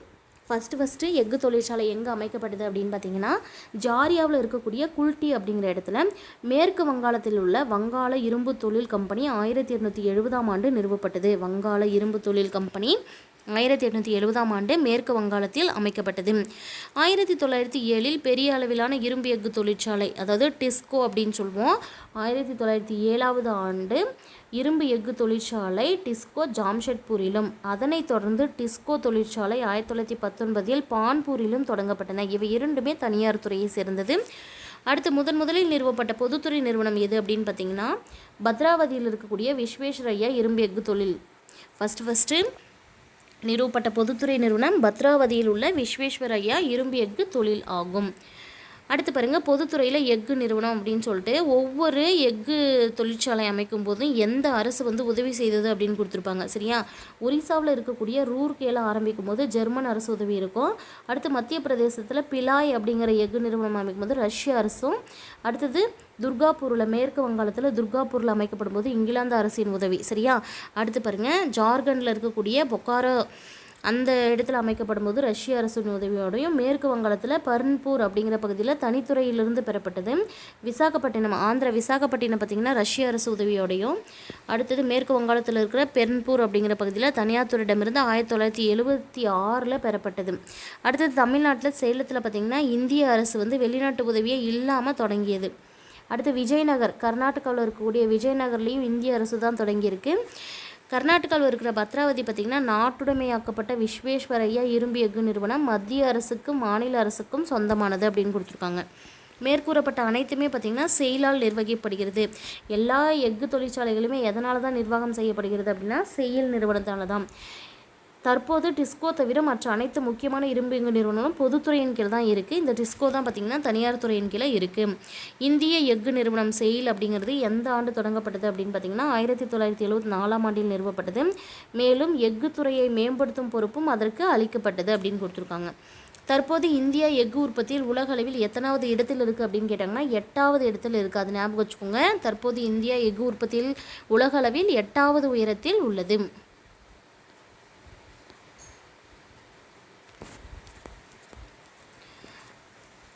அடுத்தது சணல் தொழில் பற்றி கொடுத்துருக்காங்க. இரும்பு தொழில் முடிந்தது, இப்போ சணல் தொழில். இந்தியா போன்ற நாட்டிற்கு சணல் தொழில் மிக முக்கியமானது அப்படின்னு சொல்லியிருக்காங்க. என்ன காரணம்னு பார்த்திங்கன்னா, இந்த தொழில் மூலமாக வெளிநாட்டு செலாவணி வெளிநாட்டு செலாவணி வந்து அதிகமாக ஈட்டப்படுகிறது. மேலும் இத்தொழில் கணிசமான வேலை வாய்ப்பையும் அளிக்குது அப்படின்னு கொடுத்துருக்காங்க. வெளிநாட்டு செலாவணி அதிகமாக வருது, அதாவது வெளிநாட்டு வருமானம் அதிகமாக வருது. அது மட்டும் இல்லாமல் நிறைய பேருக்கு வேலை வாய்ப்பும் கிடைக்குது. 1855ஆம் ஆண்டில் மேற்கு வங்காள மாநிலத்தில் ரேஷ்ரா என்னும் இடத்தில் புதுமைப்படுத்தப்பட்ட தொழிற்சாலை முதலாக உருவாக்கப்பட்டது. ஃபஸ்ட்டு சணல் தொழிற்சாலை எப்போ உருவாக்கப்பட்டதுன்னு ஆண்டு கேட்டாங்கன்னா 1855, இடம் கேட்டாங்கன்னா மேற்கு வங்காள மாநிலத்தில் கூட ரேஷ்ரா அப்படிங்கிற பிளேஸு. இந்தியாவின் சணல் தொழில் தொன்று தொட்டு ஏற்றுமதி செய்து வருகிறது. உலக அளவில் இந்தியா பார்த்திங்கன்னா கச்சா சணல் உற்பத்தியிலும் சணல் பொருட்கள் தயாரிப்பதிலும் முதலிடத்தில் தான் இருக்குது. ஸோ கச்சாவாகவே சணலை ஏற்றுமதி செய்கிறதுலையும் சரி, அது மட்டும் இல்லாமல் கச்சா பொருட்கள் இதை செய்து ஏற்றுமதி செய்கிறதுலையும் உலக அளவில் இந்தியாவுடைய இடம் எதுன்னு பார்த்திங்கன்னா ஃபஸ்ட் பிளேஸு. பாருங்கள், கச்சா பொருட்கள், கச்சா உற்பத்தி, கச்சா சணல் உற்பத்தி ப்ளஸ் சணல் பொருட்கள் தயாரிப்பது அதில் முதலிடத்துலையும் ஏற்றுமதியில் 2ஆம் இடத்துலையும் உள்ளது. பருத்தியும் நெசவு தொழிலும் பாருங்கள், இந்தியாவில் நெசவு தொழில் மிக பழமையானது. இந்தியாவுடைய மிக பழமையான தொழில் இது நெசவு தொழில். அதிகமான தொழிலாளர்களை கொண்ட ஒரு துறை எதுன்னு கேட்டாலும் நெசவுத்துறை. இத்துறையானது ஒரு ஒழுங்கமைக்கப்பட்ட பெரிய அளவிலும் பரந்துபட்ட அளவிலும் வளர்ந்துள்ளது. இன்றைக்கி வந்து பார்த்திங்கன்னா இது ஒரு ஒழுங்கமைக்கப்பட்ட பெரிய அளவிலான பரந்துபட்ட அளவில் வளர்ந்துருக்கு. மொத்த உள்நாட்டு உற்பத்தியில் 4%, சரியா? இந்த நெசவு தொழிலில் மட்டும் மொத்த உள்நாட்டு உற்பத்தியில் 4%, மதிப்பு கூட்டப்பட்ட உற்பத்தியில் 20%, ஏற்றுமதி வருவாயில் 1/3 இந்த துறை மூலமாக கிடைக்குது அப்படின்னு சொல்லியிருக்காங்க. அடுத்தது கொல்கத்தாவிற்கு அருகில் உள்ள குளோஸ்டர் துறைமுக நகரில் தான் 1818ஆம் ஆண்டு ஃபஸ்ட்டு புதிய துணி உற்பத்தி ஆலை வந்து அமைக்கப்பட்டது அப்படின்னு கொடுத்துருக்காங்க. கொல்கத்தாவிற்கு அருகில் உள்ள குளோஸ்டர் துறைமுக நகரில் 1818ஆம் ஆண்டில் அது முதல் புதிய துணி உற்பத்தி ஆலை அமைக்கப்பட்டது. ஆயினும் இவ்வாலை வந்து ஒரு சிறப்பாக இயங்கவில்லை. அடுத்ததாக தான் ஆரம்பிக்கப்பட்டது 1854ஆம் ஆண்டு மும்பையில் KGN டேபேர் அப்படிங்கிறவங்க, சரியா? KGN டேபேர் அப்படிங்கிறவங்களால மும்பையின் நூற்பு நெசவு நிறுவனம் அப்படின்னு சொல்லிட்டு உருவாக்கப்படுது 1854ஆவது ஆண்டு. சர்க்கரை தொழிலை பொறுத்த வரைக்கும் பாருங்கள், அடுத்து கொடுத்துருக்காங்க. இந்தியாவில் வேளாண் சார்பு தொழில்களில் பருத்தி தொழிலுக்கு அடுத்தது இருக்கிறது எதுன்னு பார்த்திங்கன்னா சர்க்கரை தொழில் தான். உலக அளவில் இந்தியா பெரிய அளவிலான சர்க்கரை உற்பத்தியாளராகவும் பெரிய அளவிலான நுகர்வோராகவும் இருக்குது. சர்க்கரையை அதிகமாக உற்பத்தியும் செய்கிறாங்க, சர்க்கரை அதிகமாக வந்து நுகர்வோராகவும் இருக்காங்க. சர்க்கரை உற்பத்தியில் பார்த்திங்கன்னா இந்திய அளவில் 1/3 அளவு மகாராஷ்டிரா மாநிலமே உற்பத்தி செய்திருது அப்படின்னு சொல்கிறாங்க. சர்க்கரை வந்து உற்பத்தி செய்கிறதுல இந்தியாவில் 1/3, அதாவது 300 கிலோ வந்து உருவாக்குறாங்க மொத்தமாக அப்படின்னா அதில் 100 கிலோ எங்கே மட்டுமே உருவாக்கப்படுது அப்படின்னா மகாராஷ்டிரா மாநிலம் மட்டுமே உற்பத்தி செய்கிறது. அதுக்கு அடுத்த இடத்துல யார் இருக்காங்கன்னு பார்த்திங்கன்னா உத்தரப்பிரதேசம். உரத்தொழில்கள் பற்றி கொடுத்துருக்காங்க. இந்தியாவில் நைட்ரஜனை பயன்படுத்தி தயாரிக்கும் உரத்தொழிலானது உலகின் 3வது பெரிய தொழிலாக இருக்குது அப்படின்னு கொடுத்துருக்காங்க. இந்தியாவில் நைட்ரஜன் பயன்படுத்தி தயாரிக்கிற இந்த உரத்தொழில் உலகின் 3வது பெரிய தொழிலாகவே கருதப்படுகிறது. அடுத்து காகித தொழில்கள். 1812இல் வங்காளத்தில் உள்ள ஷெராம்பூர் ஊரில் இயந்திரத்தால் செய்யப்படும் காகித ஆலை உருவாக்கப்பட்டது. எந்த வருஷம்? 1812. எந்த இடத்துல? வங்காளத்தில். எந்த பிளேஸ்? ஊர் பேர் ஷெராம்பூர். இயந்திரத்தால் செய்யப்படும் காகித ஆலை உருவாக்கப்பட்டது. இயந்திரத்தால் மெஷினால் செய்யக்கூடிய காகித ஆலை. உலகில் உள்ள காகித தொழிற்சாலைகள் பட்டியலில் இந்தியாவுடைய இடம் அப்படின்னு பார்க்கும்போது 15வது இடத்தில் உள்ளது.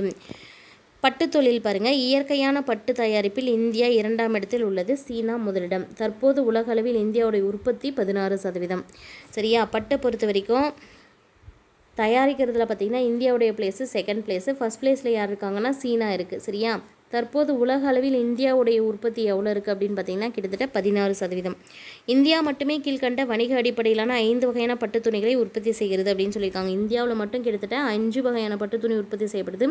எதுன்னு பார்த்திங்கன்னா மல்பெரி பட்டு, வெப்பமண்டல டசார் பட்டு, அடுத்தது ஓக் பட்டு, அடுத்தது பட்டு எரி மற்றும் முகா பட்டு. நெக்ஸ்ட்டு கொடுத்துருக்கிறது பெட்ரோலியம் மற்றும் இயற்கை எரிவாயுவை பற்றி. அஸ்ஸாம் மாநிலத்தில் உள்ள டிக்பாய் அப்படிங்கிற ஊரில் தான் 1889 வெற்றிகரமாக ஃபஸ்ட்டு எண்ணெய் கிணறு தோன்றாங்க. முதல் எண்ணெய் கிணறு எந்த வருடம் தோண்டப்பட்டதுன்னா 1889. எந்த மாநிலம்? அஸ்ஸாம் மாநிலம். எந்த பிளேஸு? டிக்பாய் அப்படிங்கிற பிளேஸில். தற்போது நாட்டின் பல்வேறு பகுதிகளில் எண்ணெய் இருப்பிடங்கள் அடையாளம் காணப்பட்டு எண்ணெய் வெளியில் எடுப்பதற்காக பணியில் நடந்து வருகின்றன. இத்தகைய எண்ணெயும் மற்ற எரிவாயு வளங்களையும் எடுப்பதற்காக உத்தரகண்ட் மாநிலத்தில் உள்ள டெஹ்ராடூன் அப்படிங்கிற பிளேஸ்லேயும் 1956ஆம் ஆண்டில் எண்ணெய் மற்றும் எரிவாயு கழகம் ONGC வந்து உருவாக்கப்பட்டிருக்கு. ONGC உருவாக்கப்பட்ட ஆண்டு 1956. எங்கே அப்படின்னு பார்த்தீங்கன்னா உத்தரகாண்டில் இருக்கக்கூடிய டெஹ்ராடூன் அப்படிங்கிற பிளேஸில். சிறிய அளவிலான தொழிற்சாலைகளை பற்றி பார்க்கும்போது இந்திய பொருளாதார முன்னேற்றத்தில் சிறு தொழில்கள் ஒரு முக்கியமான பங்கு வகிக்கின்றன. மொத்த புத்தாக்கங்கள்லேயே கிட்டத்தட்ட 60-70 சிறு தொழில்கள் மூலமாக தான் கிடைக்குது. இன்றைய பெரிய தொழில்களில் பெரும்பான்மையானவை சிறு தொழில்களாக உருவாக்கப்பட்ட பின் வளர்ந்து பெரிய தொழில்களாக மாறியுள்ளன. இந்தியாவின் பொருளாதார வளர்ச்சியில் சிறு தொழில்களின் பங்கு பின்வரும் பகுதிகளில் காண்போம் அப்படின்னு கொடுத்துருக்காங்க. இந்த பொருளாதார முன்னேற்றத்தில் சிறு தொழில்களின் பங்கு எப்படி இருக்குது அப்படின்னு பார்த்தீங்கன்னா, சிறு தொழில்கள் மூலம் வேலை வாய்ப்பு கிடைக்குது. சிறு தொழில்கள் அதிக தொழிலாளர்களை பயன்படுத்தும் உத்தியை பயன்படுத்தப்படுகின்றன. இதனால் அதிக வேலைவாய்ப்பு கொடுக்கும் துறையாக இருப்பது சிறு தொழில்கள் தான். இதன் மூலமாக வேலையில்லா திண்டாட்டம் என்ன பண்ணுது அப்படின்னா பெரிய அளவில் நம்ம நாட்டில் குறைக்கப்படுது அப்படின்னு கொடுத்துருக்காங்க. அடுத்தது சிறு தொழில் துறை கைவினைஞர்கள், தொழில்நுட்ப பயிற்சி பெற்றவர்கள், தொழில் முனைபவர்கள், பாரம்பரிய கலைஞர்கள் மற்றும் கிராமப்புற மக்கள், அமைப்பு சாரா நிறுவனங்கள் இவர்களுக்கெல்லாம் வேலைவாய்ப்பை தருது. இந்த சிறு தொழில்கள் மூலம் யாருக்கெல்லாம் வேலைவாய்ப்பு வழங்கப்படுதுன்னா கைவினைஞர்கள், தொழில்நுட்ப பயிற்சி பெற்றவர்கள், தொழில் முனைபவர்கள், பாரம்பரிய கலைஞர்கள், கிராமப்புற மக்கள், அமைப்பு சாராத நிறுவனங்கள் இவங்களுக்கெல்லாம் வேலைவாய்ப்பு தராங்க. சிறு தொழில் துறையில் உழைப்பு முதலீட்டு விகிதம் அதிகமாக இருக்குது. இந்த சிறு தொழில் தரும் சமமான மண்டல வளர்ச்சி. இந்த சிறு தொழில்கள் மூலம் மண்டல வளர்ச்சி சமமாக இருக்குன்னு சொல்கிறாங்க பாருங்கள். சிறு தொழில்கள் பெரும்பாலும் பின்தங்கிய பகுதிகளிலும் கிராமப்புற பகுதிகளிலும் தான் இருக்கிறதுனால அந்த பகுதிகளை கொஞ்சம் கொஞ்சமாக முன்னேற்றி என்ன பண்ணுறாங்க, பரந்துபட்ட வளர்ச்சி அடையிறதுக்கு பயன்படுது. கிராமங்களிலும் பின்தங்கிய பகுதிகளிலும் தொழில் வளர்ச்சி வேற்றுமைகளை களைய உதவி செய்கிறது.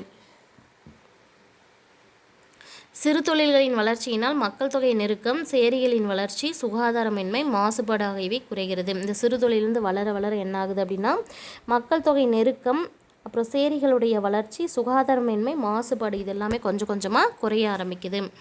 இவை இந்தியாவின் புறநகர் பகுதி மற்றும் கிராமப்புற பகுதிகளிலும் வாழும் மக்களின் வாழ்க்கை தரத்தை உயர்த்துகிறது. எந்த தொழில்? சிறு தொழில் இந்தியாவின் புறநகர் பகுதி மற்றும் கிராமப்புற பகுதிகளில் வாழும் மக்களின் வாழ்க்கை தரத்தை உயர்த்துகிறது. இதனால் நாட்டின் பல்வேறு பகுதிகளில் தொழில் முனைவோர் உருவாகவும் அவர்கள் திறமை வெளிப்படவும் வாய்ப்பாகிறது. அதோடு வருமானம் குறிப்பிட்ட ஒரு சில வணிக குடும்பங்களிடம் மட்டும்தான் குவியாமல் பலரது கைகளில் வருமானம் இருக்கிற மாதிரி வாய்ப்பளிக்கிறதும் இந்த சிறு தொழில்கள் தான். இதில் பாருங்கள், உள்ளூர் வளங்களை பயன்படுத்த சிறு தொழில் மிகவும் உதவியாக இருக்குது அப்படின்னு கொடுத்துருக்காங்க. எப்படின்னு பார்க்கலாம். சிறு சேமிப்பு தொழில் முனைவோர் திறமை போன்ற உள்ளூர் சார்ந்த வளங்கள் பயன்பாடற்று வீணாகாமல் அது வெளிப்படுறதுக்கும் பலருக்கு பயன்படுறதுக்கும் சிறு தொழில் ஒரு காரணமாக இருக்குது. கைவினைப் பொருட்கள் தயாரிப்போரின் பாரம்பரிய குடும்ப திறன்களை வளர்க்க சிறு தொழில் உதவுகிறது. வளர்ந்த நாடுகளில் கைவினைப் பொருட்களுக்கு மிகுந்த வரவேற்பு இருக்கிறது என்பது குறிப்பிடத்தக்கது. இந்தியாவின் கிராமப்புறங்களிலும் சிறு நகரங்களிலும் உள்ள உள்ளூர் தொழில் முனைவோர்களையும் சொந்த தொழில் செய்வோர்களையும் வளர்த்தெடுக்க சிறு தொழில் உதவுகிறதுன்னு சொல்கிறாங்க. உள்ளூர் தொழில் முனைவோர்கள் ப்ளஸ் சொந்த தொழில் செய்வோர்களையெல்லாம் வளர்ப்பதற்கு இந்த சிறு தொழில் மிகவும் உதவுது. மூலதன பயன்பாடு முழுமை பெற சிறிய தொழில் வழிவகுக்கிறது அப்படின்னு கொடுத்துருக்காங்க. சிறு தொழில் மூலதனத்தின் தேவை குறைவே. இத்துறையில் செய்த முதலீட்டிற்கு காத்திருப்பு காலம் மிகவும் குறைவாக இருக்கும். அதனால் வருமானம் விரைவில் வர வாய்ப்பு உள்ளது. திருப்பிச் செலுத்துதல் காலமும் சிறு தொழில் நிறுவனங்களுக்கு மிகவும் குறுகியதாக உள்ளது. அடுத்து பாருங்கள், அதிக வெளியீடு மூலதன விகிதத்தையும் அதிக வேலை வாய்ப்பு மூலதன விகிதத்தையும் நிலைப்படுத்தக்கூடிய சக்தியாக சிறுதொழில்கள் இருக்குது. கிராமப்புற மக்களையும் சிறு நகரங்களில் வாழக்கூடிய மக்களையும் சேமிப்பின் பக்கம் திருப்பவும் தொழில் சார்ந்த நடவடிக்கைகளில் ஈடுபடவும் சிறு தொழில்துறை ஊக்கப்படுத்தப்படுகிறது.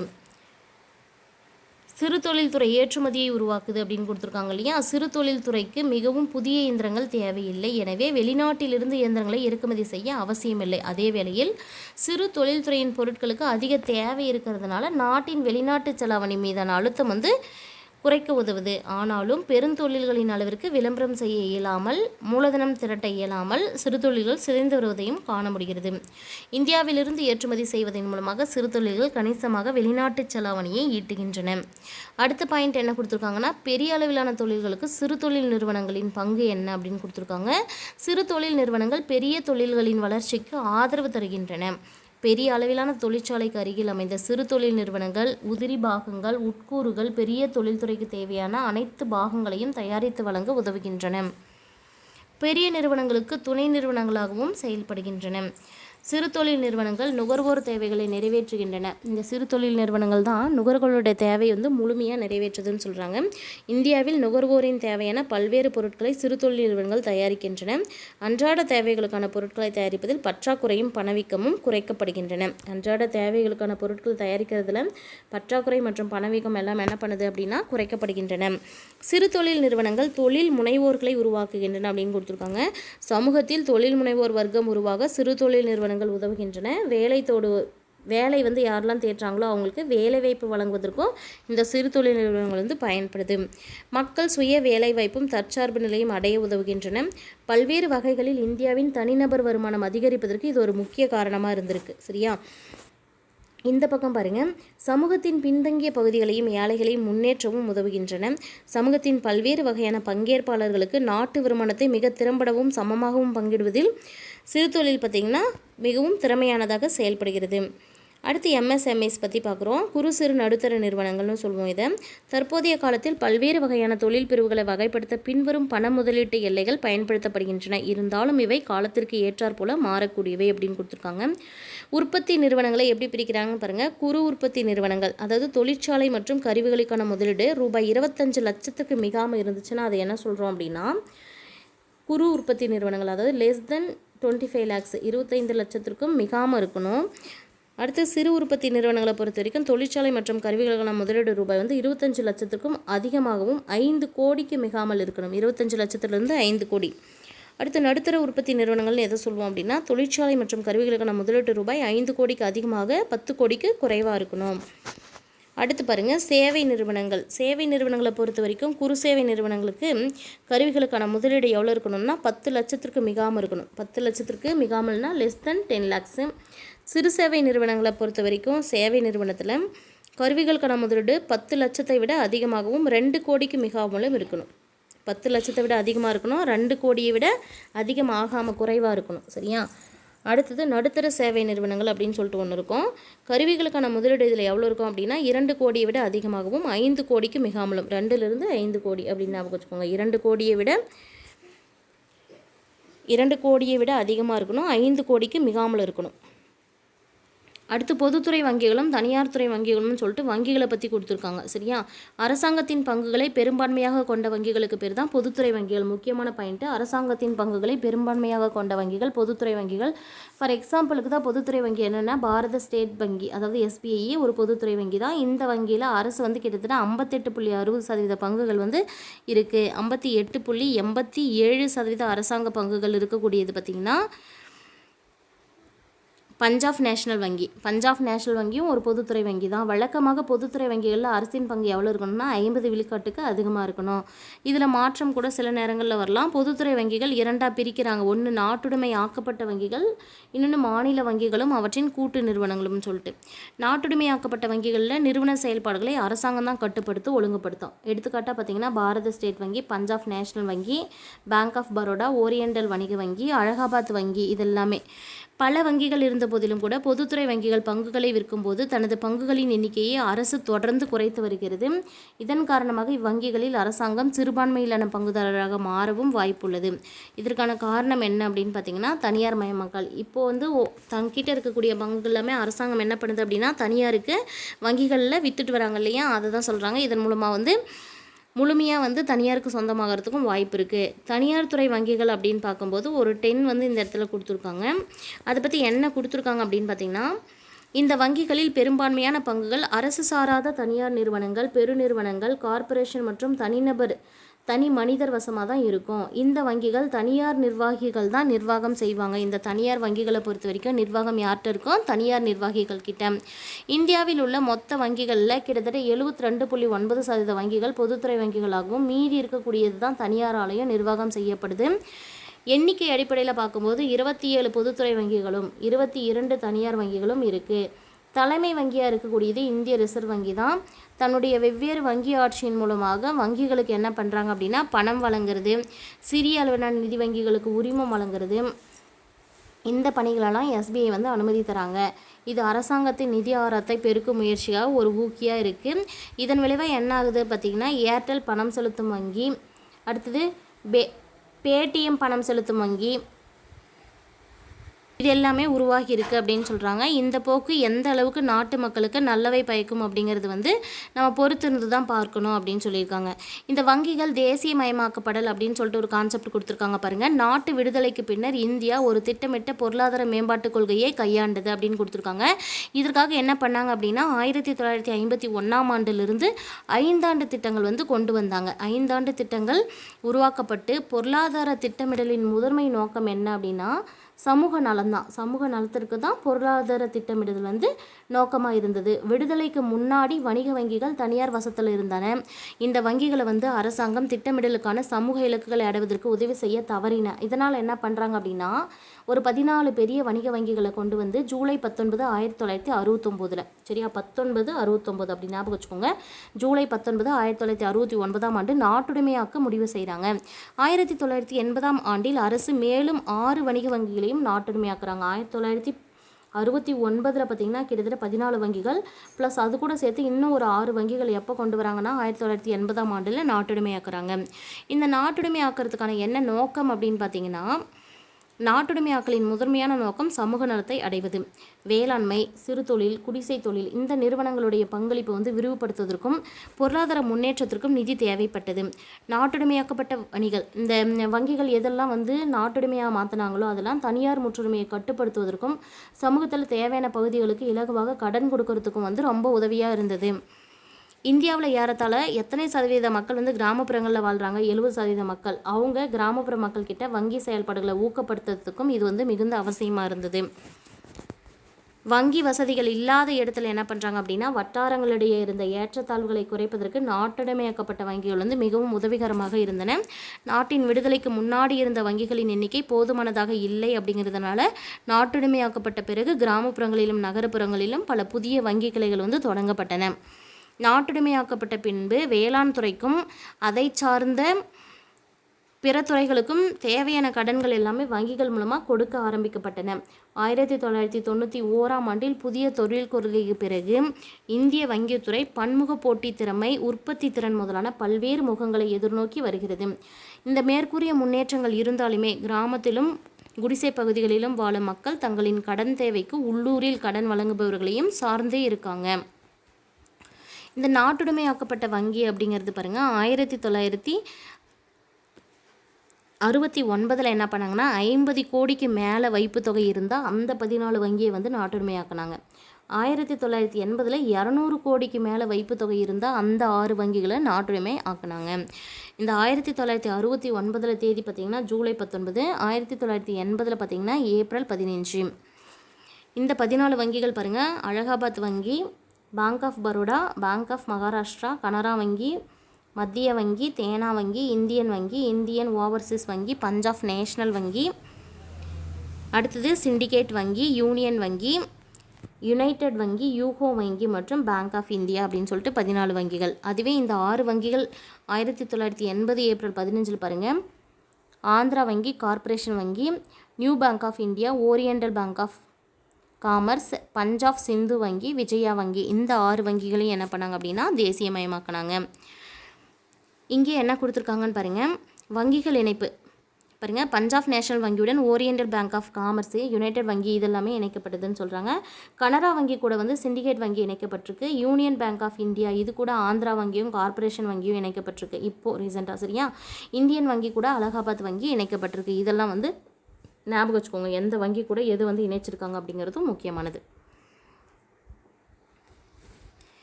இந்திய 5 ஆண்டு திட்டங்களின் சாதனைகள் அப்படின்னு சொல்லிட்டு ஒன்று கொடுத்துருக்காங்க பாருங்கள். பொருளாதார திட்டமிடலின் நோக்கம் வரையறுக்கப்பட்ட அளவிலான வளங்களை திறம்பட பயன்படுத்தி விரும்பிய இலக்குகளை அடைவது.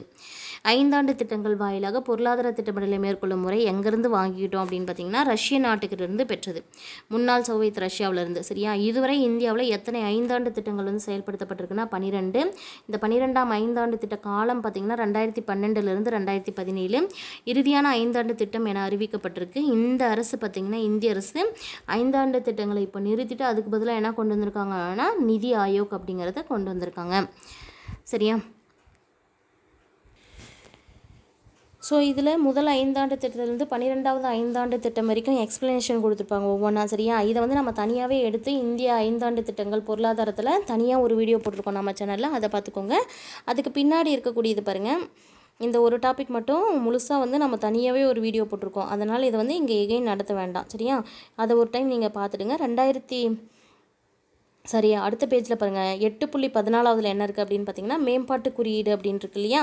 இதில் மனிதவள மேம்பாட்டு குறியீடு HDI பாருங்கள் 1990ஆம் ஆண்டு அதிலிருந்து ஐக்கிய நாடுகள் முன்னேற்ற கூட்டமைப்பு ஒவ்வொரு வருஷமும் மனித மேம்பாட்டு குறியீடு அறிக்கையை வந்து பிரச்சாரம் செய்கிறாங்க, பிரசுரம் பண்ணுறாங்க. சரியா, HDI அப்படின்னு சொல்லுவோம், மனிதவள மேம்பாட்டு குறியீடு. எந்த வருஷத்துலேருந்து ஒவ்வொரு வருஷமும் கொண்டு வரப்பட்டிருக்கு? 1990லிருந்து. இக்குறியீடு கீழ்காணும் 3 குறியீடுகளை அடிப்படையாக கொண்டதுன்னு சொல்கிறாங்க. HDIக்கு பொறுத்த வரைக்கும் நாடு அளவிலையும் சொல்லுவாங்க, மாநில அளவிலையும் சொல்லுவாங்க, மாவட்ட அளவிலும் சொல்லுவாங்க.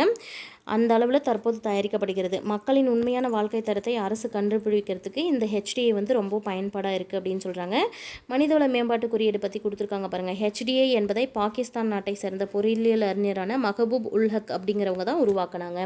இந்த HDI அப்படிங்கிறது யார் உருவாக்குனது? பாகிஸ்தான் நாட்டை சேர்ந்த பொறியியல் அறிஞரான மஹபூப் உல் ஹக் அப்படிங்கிறவங்க. இந்தியாவை சேர்ந்த அமர்தியா குமார் சென் அவர்கள் 1990இல் அதை மேம்படுத்தினார். அதை மேம்படுத்தினவங்க யார்? இந்தியாவை சேர்ந்த அமர்தியா குமார் சென் அவர்கள் 1990இல் மேம்படுத்தினர். இதனை ஐக்கிய நாடுகள் முன்னேற்ற திட்டம் UNDP தான் வெளியிடுறாங்க. யார் வந்து HDIயை வெளியிடுறாங்க? UNDP, ஐக்கிய நாடுகள் முன்னேற்ற திட்டம். எதிர்பார்க்கப்படும் வாழ்நாள் குறியீடு, கல்வி குறியீடு மற்றும் மொத்த உள்நாட்டு உற்பத்தி இந்த அடிப்படையில் தான் அமையும். அவங்களுடைய வாழ்நாள் குறியீடு, கல்வி குறியீடு மற்றும் மொத்த உள்நாட்டு உற்பத்தி இந்த அடிப்படையில் தான் HDI வந்து அமையும் சொல்கிறாங்க. வாழ்நாள் அப்படிங்கிறது வந்து ஆயுட்காலத்தை குறிக்கும். அது என்ன அப்படின்னு பார்த்தீங்கன்னா, பிறக்கும்போது வாழ்நாள் எதிர்பார்ப்பின் மூலமாக கணக்கிடப்படுகிறது. ஒருத்தவங்க பிறக்கும்போது அவங்களுடைய வாழ்நாள் எதிர்பார்ப்பை வச்சு கணக்கிடப்படுவது தான் இந்த வாழ்நாள், அதாவது ஆயுட்காலம் அப்படிங்கிறது. அடுத்தது கல்வி தகுதி, அதுக்கப்புறம் வாழ்க்கை தரம், அதாவது வாங்கும் சக்தியின் அடிப்படையில் அந்த தனிநபர் வருமானத்தை வச்சு தான் இந்த வாழ்க்கை தரம் வந்து கணக்கிடப்படுகிறது. மனித மேம்பாட்டு குறியீட்டை கணக்கிடுவதற்கு முன் குறைந்தபட்ச மற்றும் அதிகபட்ச மதிப்புகள் ஒவ்வொரு குறியீட்டிலுமே தேர்ந்தெடுக்கப்படுகின்றன. ஒவ்வொரு பரிமாணத்திலையும் பார்த்தீங்கன்னா அதன் செயல்பாடுகள் எதுக்கு இடையில் இருக்கும்? HDIயை பொறுத்த வரைக்கும்னா 0 மற்றும் 1க்கு நடுவில் இருக்கும். இந்த மதிப்பில் தான் வந்து இந்த கீழ்காண முறையில் கண்டுபிடிக்கப்படும். எப்படின்னா, பரிமாண குறியீடை வந்து உண்மையான மதிப்பு மைனஸ் குறைந்தபட்ச மதிப்பு பை அதிகபட்ச மதிப்பு மைனஸ் குறைந்தபட்ச மதிப்பு, இதை வந்து வகுக்கும்போது நமக்கு அந்த அளவு கிடைக்கும். திட்டக்குழுவின் 2011ஆம் ஆண்டு மனித மேம்பாட்டு குழு அறிக்கையின்படி, சரியா, 2011ஆம் ஆண்டில் கொடுத்த மனிதவள மேம்பாட்டு குறியீடு அறிக்கையின்படி இந்த மனித வளர்ச்சி குறியீடு 1980லிருந்து 2011 இந்த குறிப்பிட்ட காலகட்டத்தில் ஒரு குறிப்பிட்ட அளவு என்ன பண்ணியிருக்குன்னா முன்னேறி இருக்குது. அதாவது மனித மேம்பாட்டு குறியீடு 1981 எவ்வளோ இருந்ததுன்னா 0.302, 2011 எவ்வளோ இருந்ததுன்னா 0.472. அப்போ இருக்கும்போது கொஞ்சமாக உயர்ந்திருக்கு இல்லையா, அதை தான் சொல்கிறாங்க. ஐக்கிய நாடுகள் சபையின் சமீபத்திய மனித முன்னேற்ற குறியீடு பார்த்திங்கன்னா 2016 கொடுத்தது வந்து 188 நாடுகளில் இந்தியா 131வது இடத்துல இருக்குது. இந்த 188 நாடுகளில் இந்தியா நடுத்தர அளவில் இருக்குது அப்படிங்கிறத ஒன்று நம்ம தெரிஞ்சுக்கலாம். 2016ஆம் ஆண்டுக்கான மனித மேம்பாட்டு அறிக்கையின்படி இந்தியாவில் உடல் நலம் மற்றும் வாழ்க்கை தரம் ஆகியவற்றில் காணப்படும் வட்டார வேறுபாடுகளினால் இந்தியாவிற்கான மனித மேம்பாட்டு குறியீடு 27% சரிந்திருக்கு அப்படின்னு சொல்லியிருக்காங்க. இந்த உடல் நலம் மற்றும் வாழ்க்கை தரம் இது கொஞ்சம் குறைபாடாக இருக்குது. இந்தியாவிற்கான மனித மேம்பாட்டு குறியீடு 2010 பார்க்கும்போது 2010 0.580 இருந்தது. சரியா, 580 இருந்தது. 2015 பாருங்கள் 0.624 உயர்ந்திருக்கு. அதுவே 2014ஆம் வருஷமும் இந்தியாவுடைய தரவரிசை 131 இருந்திருக்கு. அதையும் மென்ஷன் பண்ணி வச்சுக்கோங்க. மனித மேம்பாட்டு குறியீட்டுக்கான கணக்கீடானது மனித வளர்ச்சிக்கான முக்கிய அம்சங்களை புறக்கணித்துள்ளது என்று பிஸ்வஜித் குகா அப்படிங்கிறவங்க, சரியா, பிஸ்வஜித் குகா அப்படிங்கிறவங்க சொல்லியிருக்காங்க. அவங்க என்ன பண்ணுறாங்க அப்படின்னா இதில் HDI 1, HDI 2, 3, 4 அப்படின்னு சொல்லிட்டு 4 விதமான மனித மேம்பாட்டு குறியீடுகளை வந்து உருவாக்கியிருக்காங்க. இந்த HDI 1 அப்படிங்கிறது ஐக்கிய நாடுகள் மேம்பாட்டு திட்டத்தின் மனித மேம்பாட்டு அறிக்கையை பொறுத்துள்ளது. இதில் வாழ்க்கை தரம், வறுமை ஒழிப்பு மற்றும் நகரமாதல் போன்ற 3 பரிமாணங்களை சேர்ப்பதன் மூலம் அவர் மனித மேம்பாட்டு குறியீட்டு எல்லையை விரிவுபடுத்தியிருக்காங்க. இதில் எதை விரிவுபடுத்துகிறாங்கன்னா வறுமை ஒழிப்பு, நகரமயமாதல், வாழ்க்கை தரம், இது 3த்தையும், சரியா, இந்த பரிமாணங்களை சேர்க்கறதன் மூலமாக மனித மேம்பாட்டு குறியீடை வந்து லைட்டாக விரிவுபடுத்தியிருக்காங்க அப்படிங்கிறத சொல்கிறாங்க. சரியா, அடுத்த பாராகிராஃபில் பாருங்கள். இந்தியா உட்பட பல்வேறு நாடுகள் மனித மேம்பாட்டு குறியீட்டை கணக்கிட தேவையான புள்ளி விவரங்களை மேம்படுத்தவும் குறியீட்டை விரிவுபடுத்தவும் தொடர்ச்சியான முயற்சிகள் மேற்கொண்டு வருகின்றன. இதில் முதல் 3 இடங்களை பிடிக்கும் நாடுகள் எது அப்படின்னு பார்த்தீங்கன்னா நார்வே, அதோடைய அளவு பாருங்கள் 0.949, ஆஸ்திரேலியாவை பொறுத்த வரைக்கும் 0.939, சுவிட்சர்லாந்தை பொறுத்த வரைக்கும் 0.939 அப்படின்ட்டுருக்கு. நெக்ஸ்ட்டு பாருங்கள், செய்தியின் குறியீட்டு எண் அப்படின்னு சொல்லியிருக்கா PQLI அப்படின்னு சொல்லிட்டு. Physical quality of life index அப்படின்னு சொல்லுவாங்க. இதை செய்திறன் குறியீட்டு எண் வந்து யார் கண்டுபிடிச்சாங்க அப்படின்னா மோரிஸ் டி மோரிஸ் அப்படிங்கிறவங்க உருவாக்குனாங்க. இது வந்து ஒரு நாட்டுடைய வாழ்க்கை தரத்தை அளவிடத்துக்கு பயன்படுது. இதுக்காக அவர் என்ன பண்ணியிருப்பார் அப்படின்னா எதிர்பார்ப்பு ஆயுட்காலம், குழந்தை இறப்பு வீதம், எழுத்தறிவு வீதம், இந்த மூன்றுத்தையும் குறியீடுகளை பயன்படுத்தியிருப்பாங்க. ஒன்று வந்து எதிர்பார்ப்பு ஆயுட்காலம், இன்னொன்று குழந்தை இறப்பு விகிதம், இன்னொன்று எழுத்தறிவு வீதம். இது எல்லாத்தையும் பயன்படுத்தி மோரிஸ் டி மோரிஸ் அப்படிங்கிறவங்க தான் வந்து இதை உருவாக்கியிருப்பாங்க. சரியா? இது வந்து ஒவ்வொரு குறியீட்டு எண் அளவுமே 1லிருந்து 100 வரைக்கும் இருக்கும். அங்கே எப்படி வந்து 0லிருந்து 1 வரைக்கும் இருந்ததோ அந்த மாதிரி 1லிருந்து 100 வரைக்கும் இருக்கிற எண்கள் வந்து இதில் இருக்கும். இதில் 1 அப்படிங்கிறது வந்து ஒரு நாட்டுடைய மிகவும் மோசமான செயல்பாட்டை குறிக்கக்கூடியது. 100 அப்படின்னு இருந்ததுன்னா மிகவும் சிறப்பான செயல்பாட்டை குறிக்கும் அப்படின்னு சொல்லுவாங்க. ஃபார் எக்ஸாம்பிளுக்கு நம்ம எடுத்துக்காட்டாக என்ன சொல்கிறோம் அப்படின்னா எதிர்பார்க்கப்படுகிற ஆயுளுக்கான குறியீட்டில் மேலெல்லையாக இருக்கக்கூடிய 100 அப்படிங்கிறது 77 ஆண்டு ஆயுளுக்கு வழங்கப்பட்டிருக்கு. 100 அப்படிங்கிறது எத்தனை ஆண்டுகளுக்கு? 77 ஆண்டுகளுக்கு ஆயுட்காலம் வழங்கப்பட்டிருக்கு. இக்குறியீட்டை ஸ்வீடன் நாடு 1973ஆம் ஆண்டே அடைந்து விட்டது அப்படின்னு சொல்கிறாங்க. ஸோ ஸ்வீடன் நாடு தான் ஃபஸ்ட்டு இது வந்து இந்த குறியீட்டு எண் அதாவது 100 அப்படிங்கிறது வந்து அடைஞ்சிருக்காங்க. எந்த வருஷம் அப்படின்னா 1973. 1 அப்படிங்கிற கீழ் எல்லை பார்த்திங்கன்னா 28 ஆண்டு ஆயுளுக்கு வந்து வழங்கப்பட்டிருக்கு. சரியா? கிட்டத்தட்ட 28 வயசுலேயே வந்து முடிஞ்சதுலேயே அந்த ஆண்டுக்கு வந்து வழங்கப்பட்டிருக்கிறது தான் இந்த 1 அப்படிங்கிறது.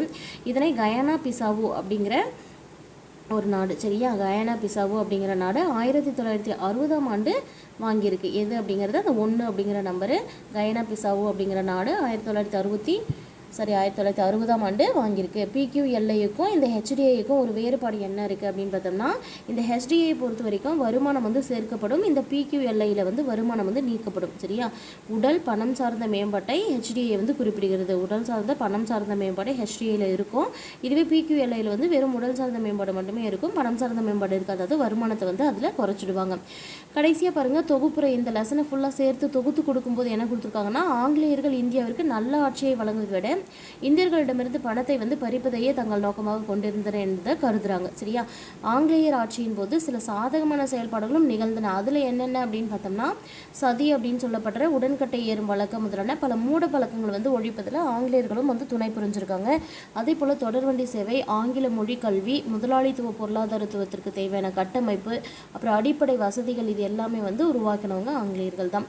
விடுதலைக்கு பிறகு பல்வேறு துறைகளில் வளர்ச்சி இலக்குகளை அடைய தேவையான பல்வேறு கொள்கைகளை இந்திய அரசு 5 ஆண்டு திட்டங்களோட உதவியோடு தான் உருவாக்கியிருக்கு. சரி, விடுதலைக்கு பின்னாடி இந்த 5 ஆண்டு திட்டங்கள் வந்து முக்கியமாக பல்வேறு கொள்கைகள் உருவாக்குறதுக்கு இந்த உதவியோடு உருவாக்கியிருக்குன்னு சொல்லலாம். ஆனாலும் மோசமான உடல்நலம், பெண் சிசு கொலை, குழந்தை பாலின வீதம், கழிவறை பயன்படுத்துதல் குறைவு, சமூக பொருளாதார ஏற்றத்தாழ்வுகள் ஆகியவை முக்கியமான சவால்களாக இன்றுமே தொடரத்தான் செய்கின்றன. சரியா? ஸோ ஃப்ரெண்ட்ஸ், நம்ம சேனல் இப்போ தான் ஃபஸ்ட் டைம் பார்க்குறீங்க அப்படின்னா சேனல் சப்ஸ்கிரைப் பண்ணிக்கோங்க. பக்கத்தில் இருக்க பெல் ஐக்கானை கிளிக் பண்ணி ஆல்னு செட் பண்ணி வச்சுக்கோங்க. முடிஞ்ச வரைக்கும் நம்ம சேனல் லிங்க்கை ஃப்ரெண்ட்ஸ்க்கு ஷேர் பண்ணுங்கள். தேங்க்யூ.